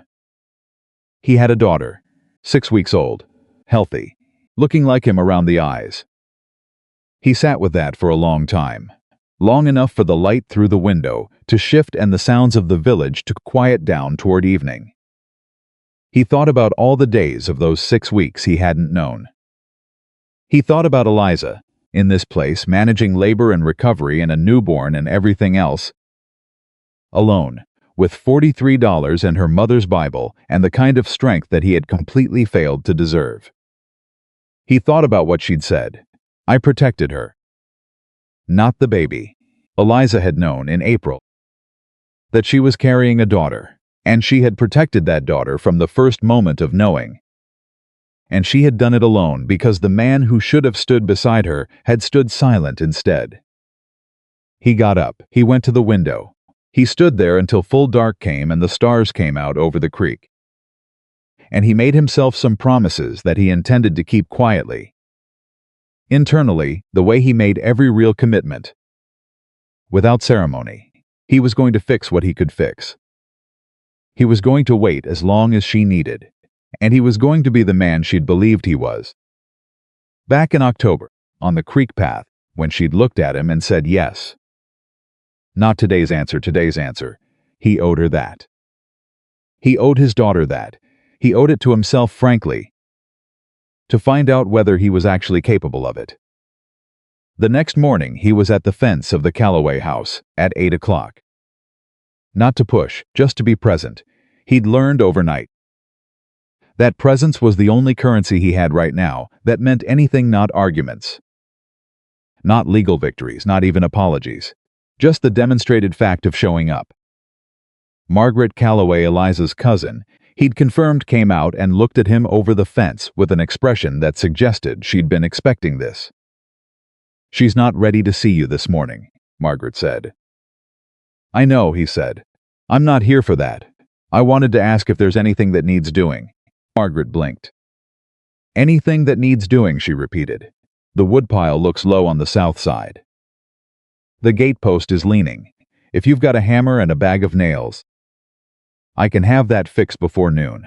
Margaret studied him for a long moment. You're serious, she said. Yes, ma'am. She looked at him the way Eliza looked at things she was deciding about, careful. Thorough, not easily fooled. Then she said, woodpile's round back. Axe is on the porch. He fixed the gatepost and split wood until noon and ate the lunch Margaret brought out without comment. And in the afternoon, he repaired the section of fence along the creekside that had come loose from the spring floods. He worked steadily and without conversation, and at the end of the day Margaret came out again and said, "Simply, she'll see you tomorrow morning." He nodded. "Thank you," he said. Margaret turned to go, then stopped. "She's a good woman," she said, not looking at him. "Better than most. And she's been through more in the last 6 months than most women go through in a lifetime." She paused. "Don't you waste this." "No, ma'am," he said. "I don't intend to." Eliza was on the porch when he arrived the next morning. She was holding the baby. He stopped at the bottom of the porch steps, and he looked at his daughter for the first time. She was small. He'd known she would be small. 6 weeks old was small. But the reality of it was different from the knowledge of it. She was wrapped in a white cloth, and she had dark hair. Just a little of it, and she was asleep with the absolute, trusting unconsciousness of someone who had not yet learned that the world required any vigilance. He looked at her face, around the eyes. He could see it. He sat down on the bottom step, which put him below Eliza's eye level, which felt right somehow, not a power position, not a supplicant's position. Just the position of a man who understood he was a guest in this moment and intended to behave accordingly. "She doesn't have a name yet," Eliza said. He looked up. "I kept waiting," she said, and there was something in her voice he hadn't heard before, not quite vulnerability, but adjacent to it, the tone of a woman admitting something that cost her. "I kept thinking I'd know what to call her when things were settled. When I knew what our life was going to look like." She looked down at the baby. "She's 6 weeks old, and I've been calling her Little One, because I couldn't bring myself to name her into a situation I didn't understand yet." He thought about that. About what it meant to love someone so much you couldn't bear to name them until you knew what you were naming them into. "What did your mother's name mean?" he asked. "Your mother, what was her name?" Eliza looked at him. Surprised. He thought surprised that he'd gone there. Or surprised that he remembered she'd mentioned her mother's name exactly once. In passing, in October. "It means clear. Bright. Clara Hayes," he said quietly. "If that's if you wanted." Eliza looked down at the baby for a long moment. "Clara," she said, trying it. The name settled over the child like something that had always been true. Clara. The baby shifted in her sleep, made a small sound, settled again. Eliza's face did something complicated and private and entirely beautiful. "All right," she said softly. "Clara." They sat in the quiet for a while after that. Not talking, not performing anything, just sitting. The two of them, with this new small person between them who had no idea what her arrival had cost or what her existence was going to change, and who slept on with magnificent indifference to all of it. After a while, Eliza said, "Tell me what happens with Charles." "All of it, don't simplify." So he did. He told her about the circuit court filing, the timeline, the specific charges Pendleton and his solicitor believed were supportable. He told her about the trust clause and how its exposure changed the legal landscape. He told her about the 2 entries in the account books and what they indicated about how long Charles had been running this plan. She listened. She asked precise questions. He answered them. At one point, she said, "He'll argue that even if the documents were false, you made the decision to proceed with the annulment independently. That the fraud wasn't the proximate cause. My solicitor expects that argument. What's the counter? That the fraudulent documentation was presented specifically to manufacture consent. That without it, there was no legitimate basis for the pressure applied to either of us." He paused. "And that the threat against your father's land constitutes separate actionable conduct, regardless of the annulment question." She nodded slowly. "He threatened a minister's property in front of a witness?" "You," he said. "I'm not a disinterested witness, no, but Margaret was in the house that day. She heard it through the kitchen door." He watched her face. "She told me yesterday. She said she'd been waiting for someone to ask." Something moved through Eliza's expression, swift, fierce, and then contained again. Margaret knew. She heard enough. She didn't know what to do with it at the time. Eliza was quiet for a moment. Then, he threatened my father's land in front of 2 witnesses, and then pressured an annulment using fraudulent documents. She was thinking out loud now. The way she did when she was working through a problem quick. Sequential, clipping unnecessary words. The circuit court has jurisdiction. Pendleton has the documentation. Margaret provides corroboration for the threat. She looked at him. This is actually a strong case. Yes, he said. It is. Charles won't accept it quietly, no. He'll fight. He has money. We have the county records and a reproduction seal and a land agent with 20 years of credibility. He held her gaze. I've seen stronger cases fall apart and weaker ones hold. I won't promise you an outcome, but I believe in this one. She nodded. She looked back down at Clara, who was beginning to stir now, making the preliminary sounds of someone approaching wakefulness with opinions about it. I have a condition, Eliza said. He waited. Whatever happens legally, whatever the court decides about Charles, I want my father's note at the bank cleared. Completely, not renegotiated, cleared. She looked at him directly. He has nothing to do with any of this, and he's been living under that threat since March because of me. I want it gone. Done, he said without hesitation. I'll send word to the bank today. She looked at him. Reading him. Today, she repeated. Today, he confirmed. Before I ride back to arrange anything else. That one's not conditional on anything. Something in her posture changed. Not much. All right, she said. Clara made a louder sound. Eliza shifted her, made a small soothing noise, and the baby settled. The ease of it, the practiced, confident ease of a woman who'd been doing this alone for 6 weeks, landed on Nathaniel with the weight of everything he'd missed. She's strong, he said. You said that. That she was small but strong. She's very strong, Eliza said. And there was something in her voice when she said it that was entirely different from any tone he'd heard from her before, warmer. More unguarded, the voice of a woman who had met someone she'd already decided to love without reservation. She was determined from the start. Didn't make any of it easy. A pause. I reckon she comes by that honestly. He wasn't sure if she meant him or herself. He thought probably both. He sent the letter to the bank that afternoon, with a bank draft drawn on the Ashwood account. He wrote it at the boarding house table and read it over once, and folded it, and gave it to the village postwriter before he could second-guess the amount.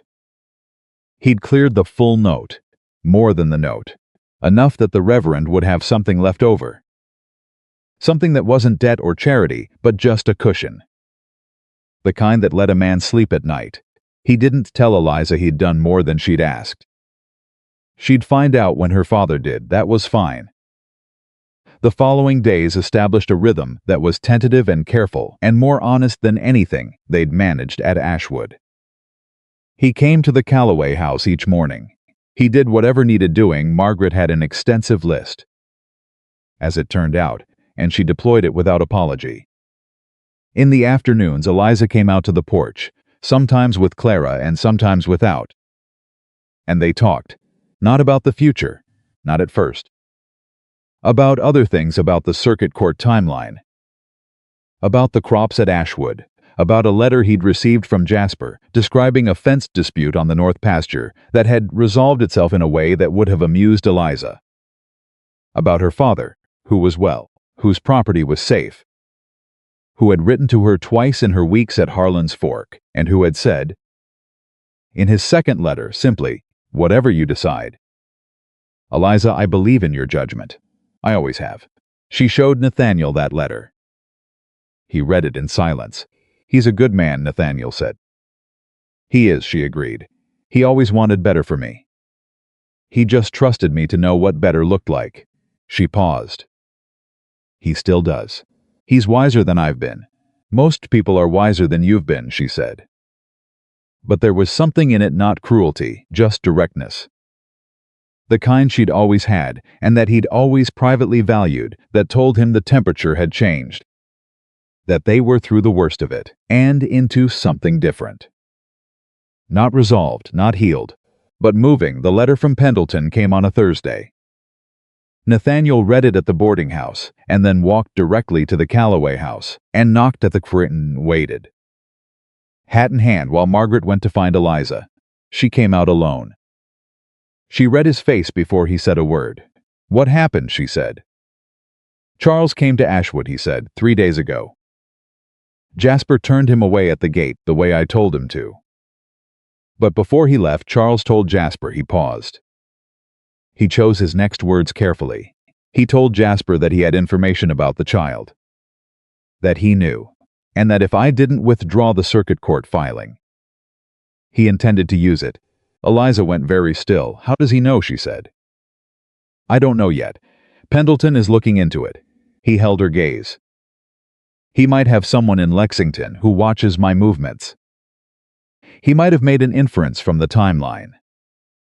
He might—" He stopped. "It doesn't matter how. He knows. What does he intend to do with it? I don't know exactly. But a child changes the inheritance picture dramatically. If Clara is legitimate, she is legitimate," Eliza said. Her voice was quiet and absolute. "I know that. The court will need to establish it." He took a breath. "Charles may argue she's not. To protect the trust clause. To keep the inheritance picture the way he needs it. The implications of that settled over the porch like weather coming in." Eliza stood very still and very straight, and Nathaniel watched her process. It watched the quick, methodical movement of her mind working through it, and he saw the exact moment she arrived at the same place he had. "He'll try to make her illegitimate," she said. "Contest the timing. Argue the marriage was dissolved before—" Yes. She stopped. He watched her breathe. "That's my daughter he's planning to use." "Yes." She turned away from him. She put both hands on the porch rail, and she looked out toward the road for a moment. And he gave her that moment, because some news needs a minute to settle before it can be acted on. Then she turned back. Her eyes were dry, her chin was level. She looked exactly the way she'd looked in that courthouse in Lexington, signing her name in a steady hand while Charles Whitmore's ink spread dark across her skirt. "Tell Pendleton to accelerate everything," she said. "Whatever timeline he's working on, cut it in half. I want this in front of a circuit judge before Charles has time to establish his counter-narrative." "That's what I came to tell you," Nathaniel said.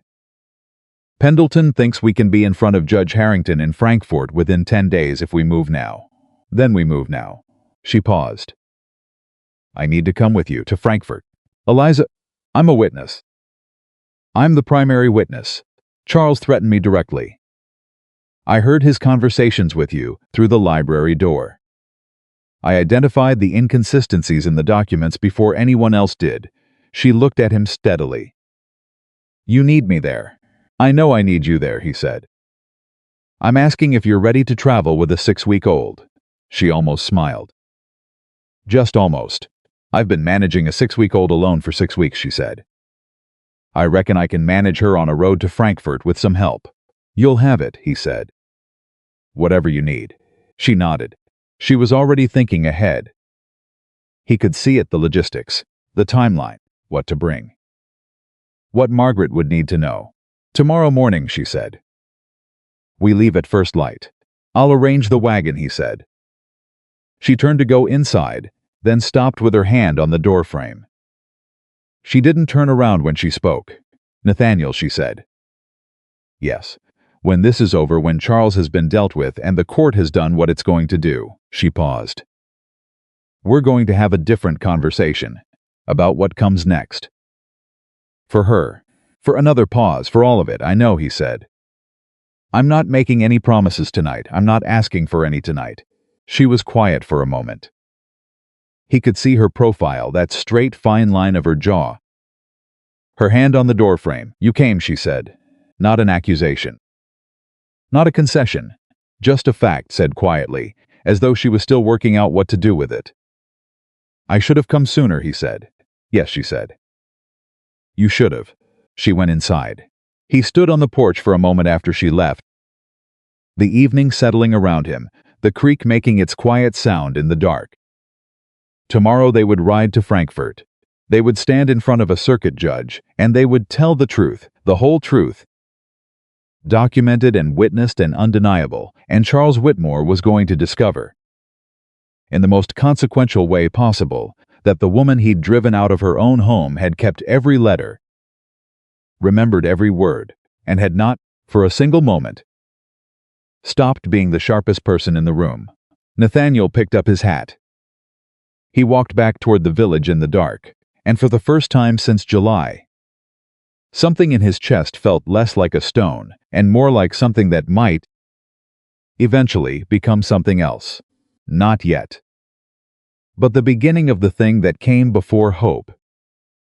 The place where a man decides he's going to fight for what he should have fought for the first time. He intended to fight. They left Harlan's Fork at first light, the way Eliza had said they would. Margaret came out to see them off with a basket of bread and dried meat, and the expression of a woman who had opinions she was choosing, for once, to keep to herself. She kissed Eliza's cheek. She looked at Clara for a long moment with something fierce and tender in her face. Then she looked at Nathaniel. "You break her again," Margaret said quietly. "And I will find you," he said. "I don't intend to give you the occasion." Margaret nodded once. She stepped back. She watched them go. The road to Frankfurt was 2 days at a careful pace, and Eliza set the pace herself steady, unhurried enough not to jostle Clara, fast enough to cover the ground. She rode in the wagon with the baby while Nathaniel drove and his horse was tied behind. They didn't talk much in the first hours. The morning was cool and the road was quiet, and Clara slept against Eliza's chest with the magnificent indifference of someone who had no idea she was traveling toward the most consequential legal proceeding of her young life. Around mid-morning, Eliza said, "Tell me about Judge Harrington, 60 years old. 30 on the circuit bench. He doesn't like delay and he doesn't like theater. He wants facts, he wants documentation, and he wants lawyers who respect his time." Nathaniel kept his eyes on the road. "Pendleton says he has a reputation for being hard on fraud. Personal thing, he had a brother cheated out of land 20 years back. Lost everything." "Good," Eliza said. "He'll be hard on everyone," Nathaniel said. "Including us. He'll want to know why you signed the annulment without contesting it at the time." "Because I was threatened, and I was pregnant, and I was trying to protect my daughter and my father's land," she said. Without hesitation, without heat. "I'll tell him exactly that. Just like that." She looked at him. "The truth is the easiest thing to remember, Nathaniel." "I've always found that." He was quiet for a moment. "I know," he said. "I should have relied on it more." She didn't answer that.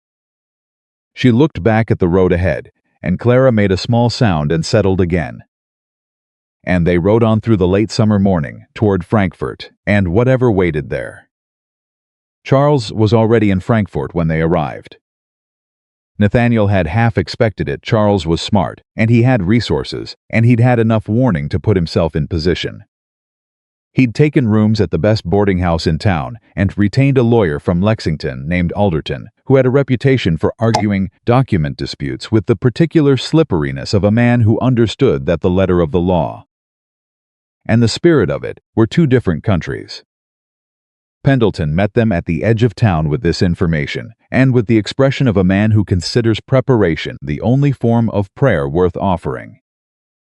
"Alderton will challenge the chain of custody on the reproduction seal analysis," Pendleton said. "He'll argue my methodology is speculative." "Is it speculative?" Eliza asked. "No," Pendleton said with quiet certainty. "It's thorough." But Alderton will use language that makes thoroughness sound like conjecture to anyone who doesn't know the difference. "Judge Harrington knows the difference," Nathaniel said. "I believe he does. But we need more than the seal." Pendleton looked at Eliza. "Mrs. Hayes Marlowe," she said, "not sharp. Just precise." Pendleton accepted the correction without blinking. "Miss Marlowe, your testimony about the direct threat to your father's property, Charles Whitmore's exact words. The date, the context, that's potentially the strongest single piece of evidence we have. It establishes intent and it establishes coercion independent of the documents." "I remember every word," she said. "I need you to be prepared for Alderton to challenge your credibility." You're not a disinterested party. No, she agreed. I'm the woman whose life was dismantled by a man's greed. That's not disinterest, but it's not dishonesty either. And I reckon Judge Harrington can tell the difference between those two things as well. She looked at Pendleton steadily. What else do you need from me? Pendleton looked at her for a moment with the expression of a man reassessing. That, he said, will be quite sufficient. The hearing was set for the following morning at 9 o'clock. That evening, Nathaniel found Eliza on the porch of the boarding house, where he'd arranged rooms for her and Margaret's neighbor, who had come along to mind Clara during the proceedings. The sun was going down and the air had finally cooled, and Clara was asleep inside, and Eliza was sitting with her hands in her lap, not doing anything, which was rare enough that he stopped when he saw it. Can I sit? He asked. She gestured to the chair beside her. He sat. They were quiet for a while. The town settled around them, horses, voices, the distant sound of a fiddle from somewhere down the street. The ordinary sounds of an ordinary evening in Frankfort, Kentucky, in the late summer of 1818, completely indifferent to the extraordinary weight of what tomorrow held. Are you afraid? He asked. She considered that seriously. The way she considered everything. Of the hearing. No, she paused. Of what comes after the hearing, yes. A little. What comes after the hearing is just our lives, he said. That's what I mean, she said quietly. He understood that. He sat with it. After a moment she said, I've been thinking about what you said. On the porch at Margaret's the second day. About the 15 different ways you failed me. I meant it, I know you did. She turned to look at him, and in the evening light her face was unguarded in a way it hadn't been since before March. Since before the documents and the silence and the kitchen and all of it. I need to tell you something, not as a concession and not as forgiveness, because I'm not there yet and I won't pretend to be, but as honesty, because you've been honest with me and I owe you the same. All right, he said. I wanted you to fight for me, she said. In the parlor. That night. I wanted you to look at those papers and look at Charles and look at me and say no. Just no. I don't care what this costs, no. I wanted that from you more than I've ever wanted anything. She held his gaze. And when you didn't, when you went quiet, I didn't just lose my marriage. I lost the version of you I'd been believing in. It landed the way truth always landed when Eliza said it cleanly. Without excess, in exactly the place it was meant to go. I know, he said. He didn't try to soften it or explain it or put anything next to it that would diminish it. I know. But, she said, and the word had weight. You came. You went to the county records. You went to Pendleton. You found me, she paused. You brought me my scarf, he said nothing. That doesn't erase March, she said. But it's not nothing. I want you to know I understand it's not nothing. Thank you, he said. Don't thank me, she said. I'm telling you the truth. That's all. I know, he said. That's why I'm thanking you. She looked at him for a moment. Then she looked back at the street, and the fiddle played somewhere in the dark. And Clara was sleeping inside, and the night was warm and full of cricket song. And Nathaniel Hayes sat on a boarding house porch in Frankfort and felt, for the first time in months, like a man who was exactly where he was supposed to be. The courtroom the next morning smelled like linseed oil and old paper, and the particular charged air of a room where consequential things had been decided for 30 years. Judge Harrington was exactly as Pendleton had described, 60 years old. Sharp-eyed, with a white beard trimmed close and the manner of a man who had heard every variety of human excuse and had lost patience with most of them. He called the proceeding to order at 9 o'clock precisely and looked at both tables with equal assessment. Charles was seated with Alderton at the left table. He was dressed well, not ostentatiously, just well enough to communicate stability and respectability. He nodded at Nathaniel across the room with the composure of a man who had decided his best strategy was to appear untroubled. Nathaniel looked at him for a moment and then looked away. Pendleton presented first. He was measured and precise, and he walked the judge through the documentation with the quiet confidence of a man who has done his homework and knows it. The county records, the filing dates, the absent prior claim. The reproduction seal, with the comparison analysis laid out in clear, unadorned terms. The Whitmore Trust Clause, with its conditional inheritance provision, established as motive. Alderton objected at regular intervals. He was good, Pendleton had been right about that.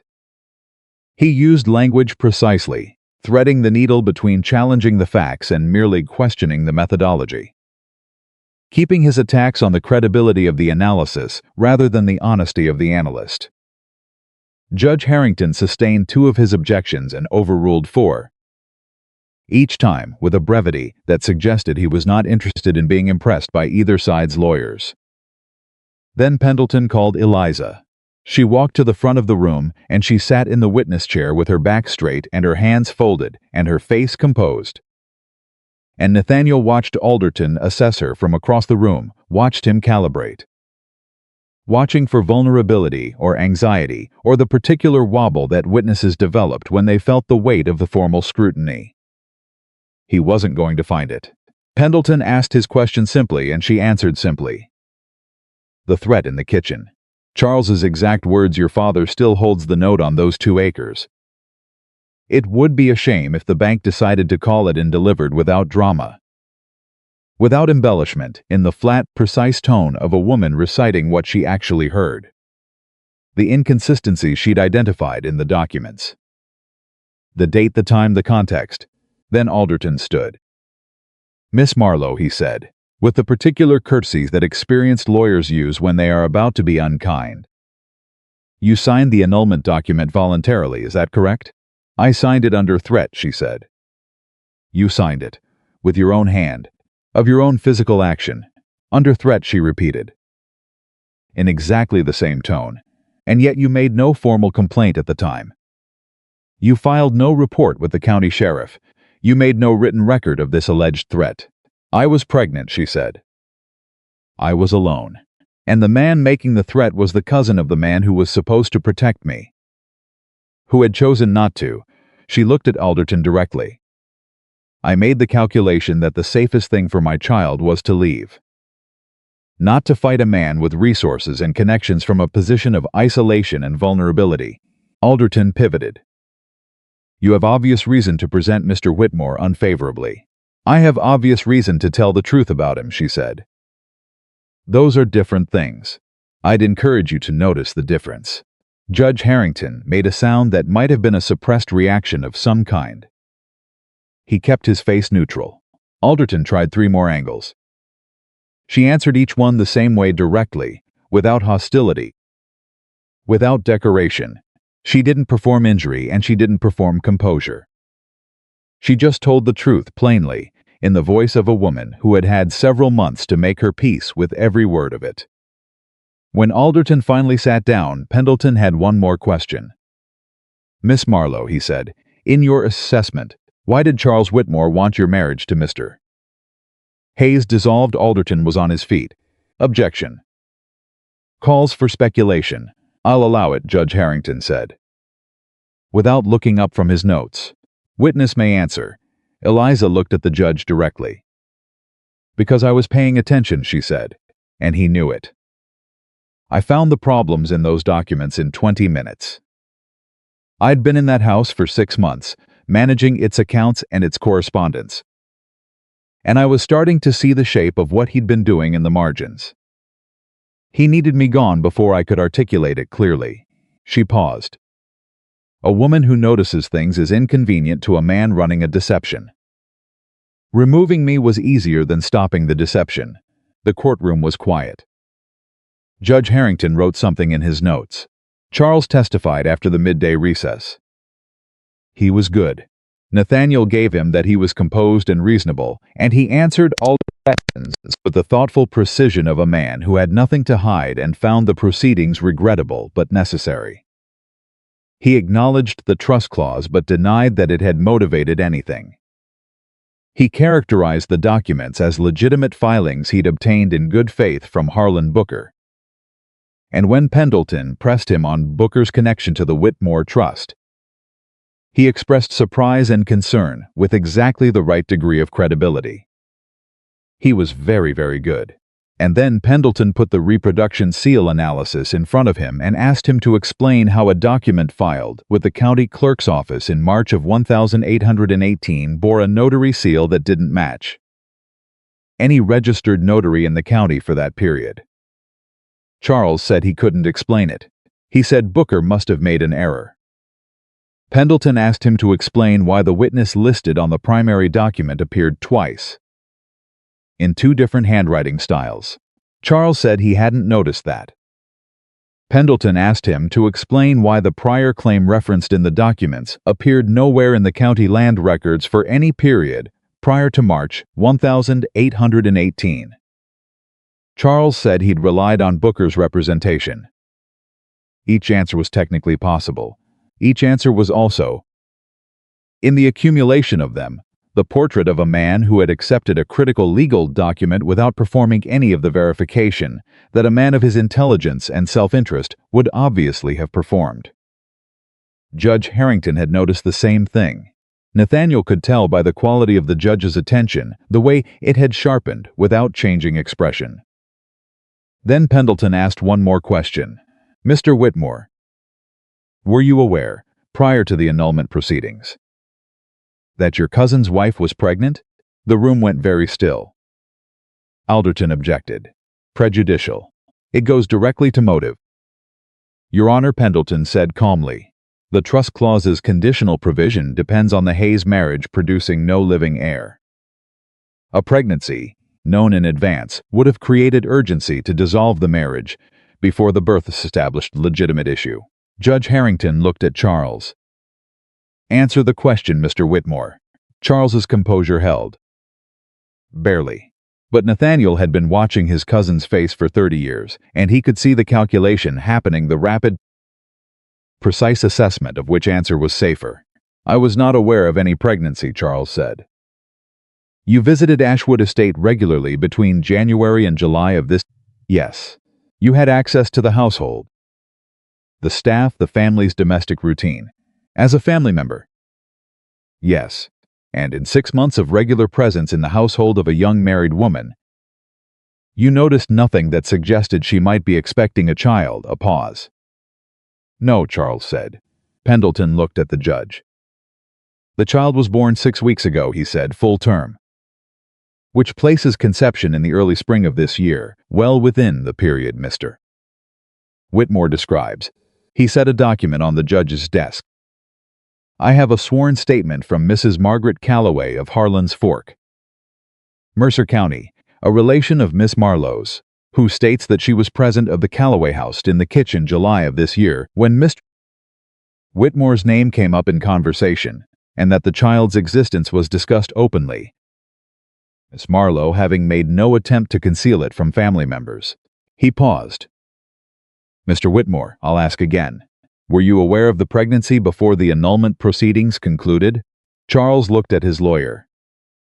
Alderton said quietly, you don't have to answer a question you're not certain of the answer to. Judge Harrington set his pen down. He looked at Alderton. He looked at Charles. Looked at the room with the expression of a man who has, over 30 years, developed an accurate internal instrument for measuring when a proceeding has arrived at its center of gravity. We'll recess until tomorrow morning, he said. I have some reading to do. The recess lasted one night. Eliza barely slept.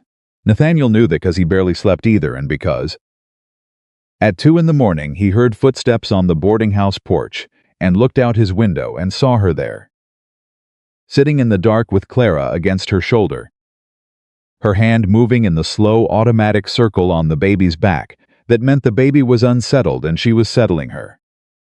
He went downstairs. He came out onto the porch quietly and sat in the other chair and didn't say anything, because nothing needed to be said at 2 a.m. on the night before a judge decided your future. Clara fussed quietly. Eliza rocked her. The town was completely still. After a while, Eliza said, very soft, what if he rules against us? He won't, Nathaniel said. But if he does? Nathaniel thought about that honestly. Then we appeal. Pendleton says the documentation is strong enough to survive an appeal. It takes longer, but the outcome is the same. How much longer? A year. Maybe 2. She was quiet. I don't want to spend 2 more years in this, she said. I know. I want it to be over. I want Charles to face what he did. I want. She stopped. She looked down at Clara, who had finally quieted, her small face peaceful against Eliza's shoulder. I want to go somewhere and just be her mother, without all of this pressing in. You can do that, he said. Whatever Harrington rules tomorrow, you can do that.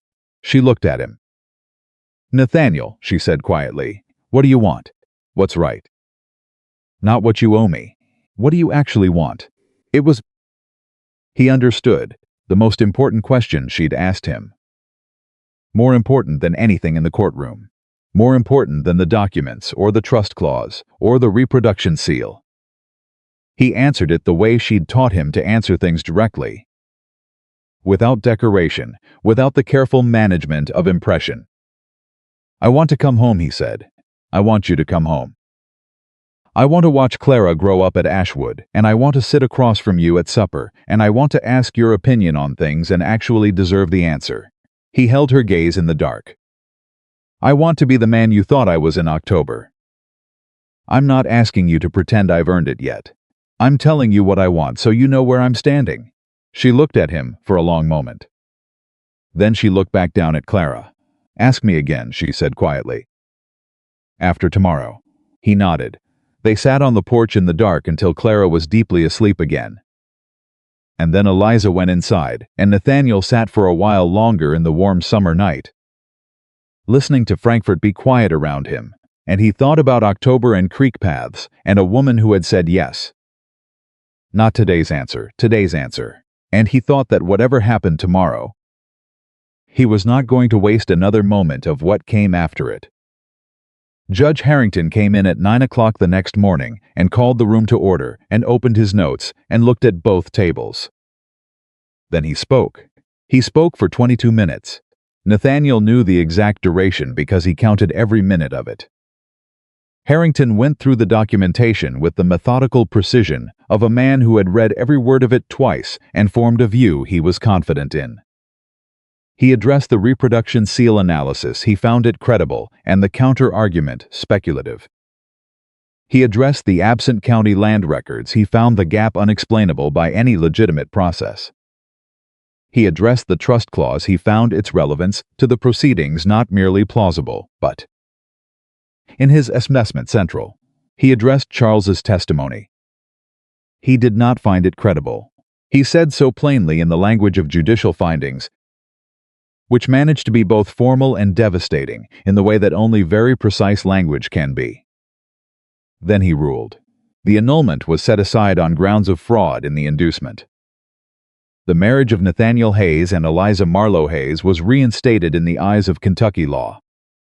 Charles Whitmore was referred to the county prosecutor for criminal fraud proceedings. The Whitmore Trust's conditional inheritance clause was ruled inapplicable given the established existence of a legitimate heir.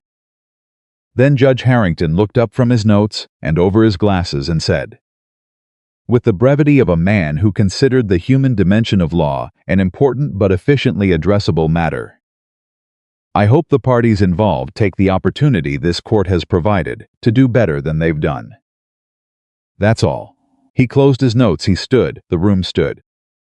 And it was over. Charles left the courtroom without speaking to either of them.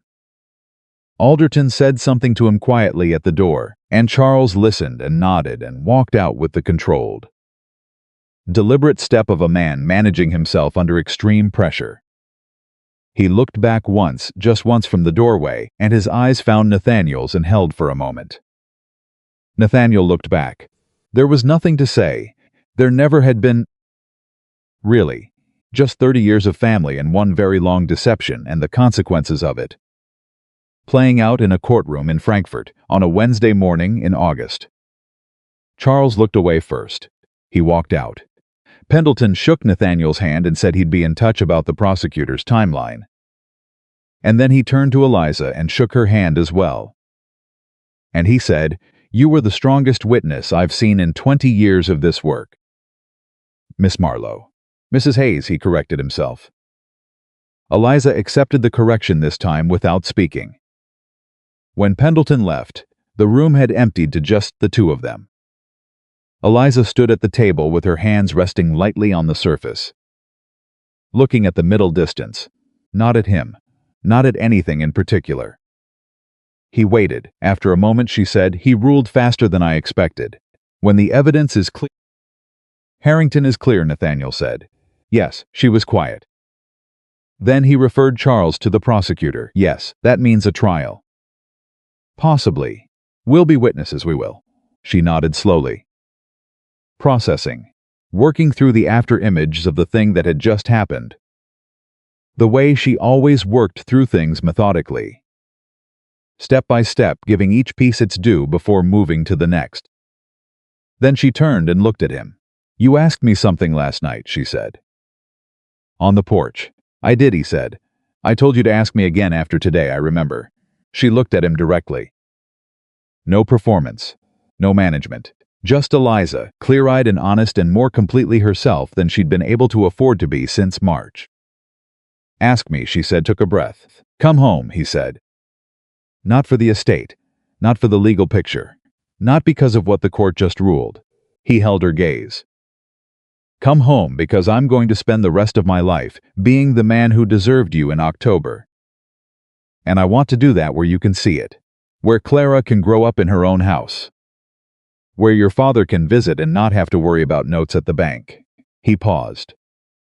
"Come home because I love you, and I should have said it plainly and often and I didn't, and I'm saying it now." The courtroom was very quiet. Outside, Frankfurt was going about its morning. Horses and voices and the sound of ordinary life doing what it always did continuing. Regardless, with magnificent indifference to the extraordinary moments happening inside the buildings it moved past. Eliza looked at him for a long time, and then she said, "I have conditions, name them. The accounts are mine to manage." As they were. "You don't override my decisions without discussion," agreed. "My father visits whenever he wants. He stays as long as he wants. His room is agreed. If Charles's legal proceedings require more from us, more testimony, more time, more of this." She gestured at the courtroom around them. "We face it together. You don't manage it without me. I don't manage it without you." Agreed. "And if you ever go quiet again," she said. "Very quietly, when I need you to speak, I need you to tell me. Before the silence becomes something I have to survive again. I'd rather have an honest, hard conversation than another 3 months of that." He didn't look away. "I will," he said. "I promise you I will." She held his gaze for one more long moment. Then she nodded once. "All right," she said. It was not a grand reconciliation. It was not the creek path in October, with the leaves falling and the air sharp, and the whole clean possibility of something new. It was a courtroom in Frankfurt that smelled like linseed oil. And two people who had failed each other and been failed. Standing in the aftermath of a summer that had cost them more than either would ever fully articulate. But it was real, and with Eliza, he had learned, real was worth more than grand. They rode home 3 days later. Eliza had insisted on writing to her father first and waiting for his reply, which arrived in 2 days and read in its entirety. "Come home, my girl. Bring that baby. Bring that man. If he's learned anything, I'll have the kettle on." She had read it and laughed, actually laughed, the real one. The one that surprised her, and folded it into her Bible next to her mother's pressed flowers. The road back to Ashwood was the same road she'd ridden south on in July. The same red clay, the same summer heat, the same sky. But everything else was different. Clara slept in the crook of her arm, making the small, intermittent sounds of a person engaged in important dreaming. Nathaniel drove. They talked about the estate, about the fall crop, about a letter he'd received from Jasper describing the resolution of the North Pasture fence dispute in a way that bore out exactly what she would have advised. 6, she said. 6 feet, he confirmed. She almost smiled. Then she did smile. Then she let it go and looked at the road ahead with the expression of a woman who has decided, after careful consideration, to be all right. When the Ashwood Drive came into view, Jasper was at the gate. He took one look at the wagon, at Eliza, at the bundle in her arms, and something in his weathered face did something Nathaniel had never seen it do before. He pulled his hat off. He held it against his chest. "Welcome home, Mrs. Hayes," he said. Eliza looked at him. "Thank you, Jasper," she said. "It's good to be back." Clara chose that moment to wake up and register a loud, clear opinion about the proceedings, and Jasper broke into the first full grin Nathaniel had seen from him in 30 years. And Eliza laughed again, and Nathaniel let out a breath he felt like he'd been holding since March. They drove up to the house.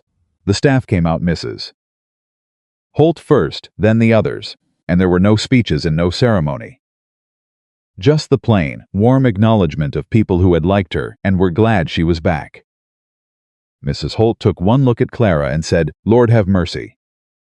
She's beautiful," and Eliza let her hold the baby for exactly 5 minutes before taking her back with the instinctive, unapologetic authority of a woman who had kept this person alive entirely by herself for 6 weeks and was not yet ready to share. That evening, Nathaniel sat across from Eliza at the supper table for the first time since July. She had changed, and so had he, and the table between them held all of that, all the months, and the choices and the cost and the slow, unglamorous work of becoming people who could sit here again and mean it. Mrs. Holt had made something good and left them to it. And Clara was asleep in the room upstairs that Eliza had set up with the practical efficiency of a woman who knew exactly what a baby needed and had made sure it was there. They ate. They talked about ordinary things, about the fall, about what needed doing on the estate, about a letter that needed writing to the circuit court prosecutor. At one point, Nathaniel started to say something and stopped himself, and Eliza looked at him and said, "Say it," and he said it, and she answered, and that was the first moment he understood that things were genuinely different. Not fixed, not healed the way a clean break heals. More like rebuilt deliberately, with full knowledge of where the weak places were and how to watch them. After supper, Eliza went upstairs to check on Clara. Nathaniel sat at the table a while longer, in the house that was his and had almost stopped being his, and he thought about the summer, all of it, the whole shape of it, what it had taken and what it had returned and what it had cost in between. He thought about Eliza pressing her palm to the annulment document while Charles's ink spread dark across her skirt. He thought about her signing her name and riding south and arriving at Harlan's Fork with $43 in her mother's Bible and a secret she'd carried alone because the man who should have shared it had failed to deserve it. He thought about her on the witness stand, telling the truth plainly, without drama, in the voice of a woman who had had all summer to make her peace with every word. He thought about Clara, 6 weeks old and healthy and strong and named, finally, into a life that was going to be all right. He got up, he went upstairs. Eliza was in the chair by the window, with Clara awake in her arms, doing the quiet, apparently contentless thing that babies and their mothers did in the late evening, just being near each other, which was apparently sufficient for both of them. She looked up when he came in. He stood in the doorway. "Can I?" he said. She looked at him for a moment. Then she held Clara out. He crossed the room, and he took his daughter for the first time, really took her properly with both hands, feeling the astonishing lightness of her, and the warmth and the way she looked up at him with those dark eyes that Eliza said were his, around the edges, and he stood there holding her, and he did not say anything because there was nothing to say that was adequate to the moment. Clara looked at him with the grave, total attention of someone meeting a person for the first time and making up her mind. Then she grabbed his finger with her whole fist. He laughed. He hadn't expected to. The sound surprised him, and it surprised Eliza too. He heard her breath catch slightly, and then release, and he stood there in the room where his wife was watching him hold his daughter, and he thought, this is what I almost lost, this exact thing. He would not lose it again. He had made that promise to himself in the dark at Harlan's Fork, and he was making it again now, here, with Clara's fist around his finger, and Eliza's eyes on his face and the whole rest of their lives still ahead of them. Waiting, Eliza rose from the chair. She stood beside him. She looked at Clara too, that fierce, unguarded look she had only for this, and then she said, very quietly, "She needs to sleep, I know," he said. Neither of them moved for another minute. Then Eliza gently took Clara back and settled her. And Nathaniel watched, and the evening deepened around them. And Ashwood was quiet, and outside the summer was finally beginning to turn just slightly. Just at the edges, the first hint of something cooler coming. The season shifting the way seasons did, indifferent to everything beneath them. Eliza looked up and caught him watching her. She didn't look away. Neither did he. This was what it looked like. He understood then, not the grand version. Not the story you told to sound like more than you were. Just this. A woman who had survived what he'd let happen to her. Choosing, with full knowledge and eyes open, to stay. A man who had learned, at considerable cost, what it meant to deserve something. A child who would grow up knowing, because both her parents would make sure of it, that she had never for a single moment been anything less than completely, fiercely, unconditionally loved. The Hayes family had come close to being lost. It had been saved not by legal rulings or documented evidence or the sharp eyes of a land agent in Louisville. It had been saved by a woman who had refused, even in the worst of it, to stop being exactly who she was, and by a man who had finally, at the cost of everything it took to get there, learned how to be worthy of her. That was the whole of it. That was enough.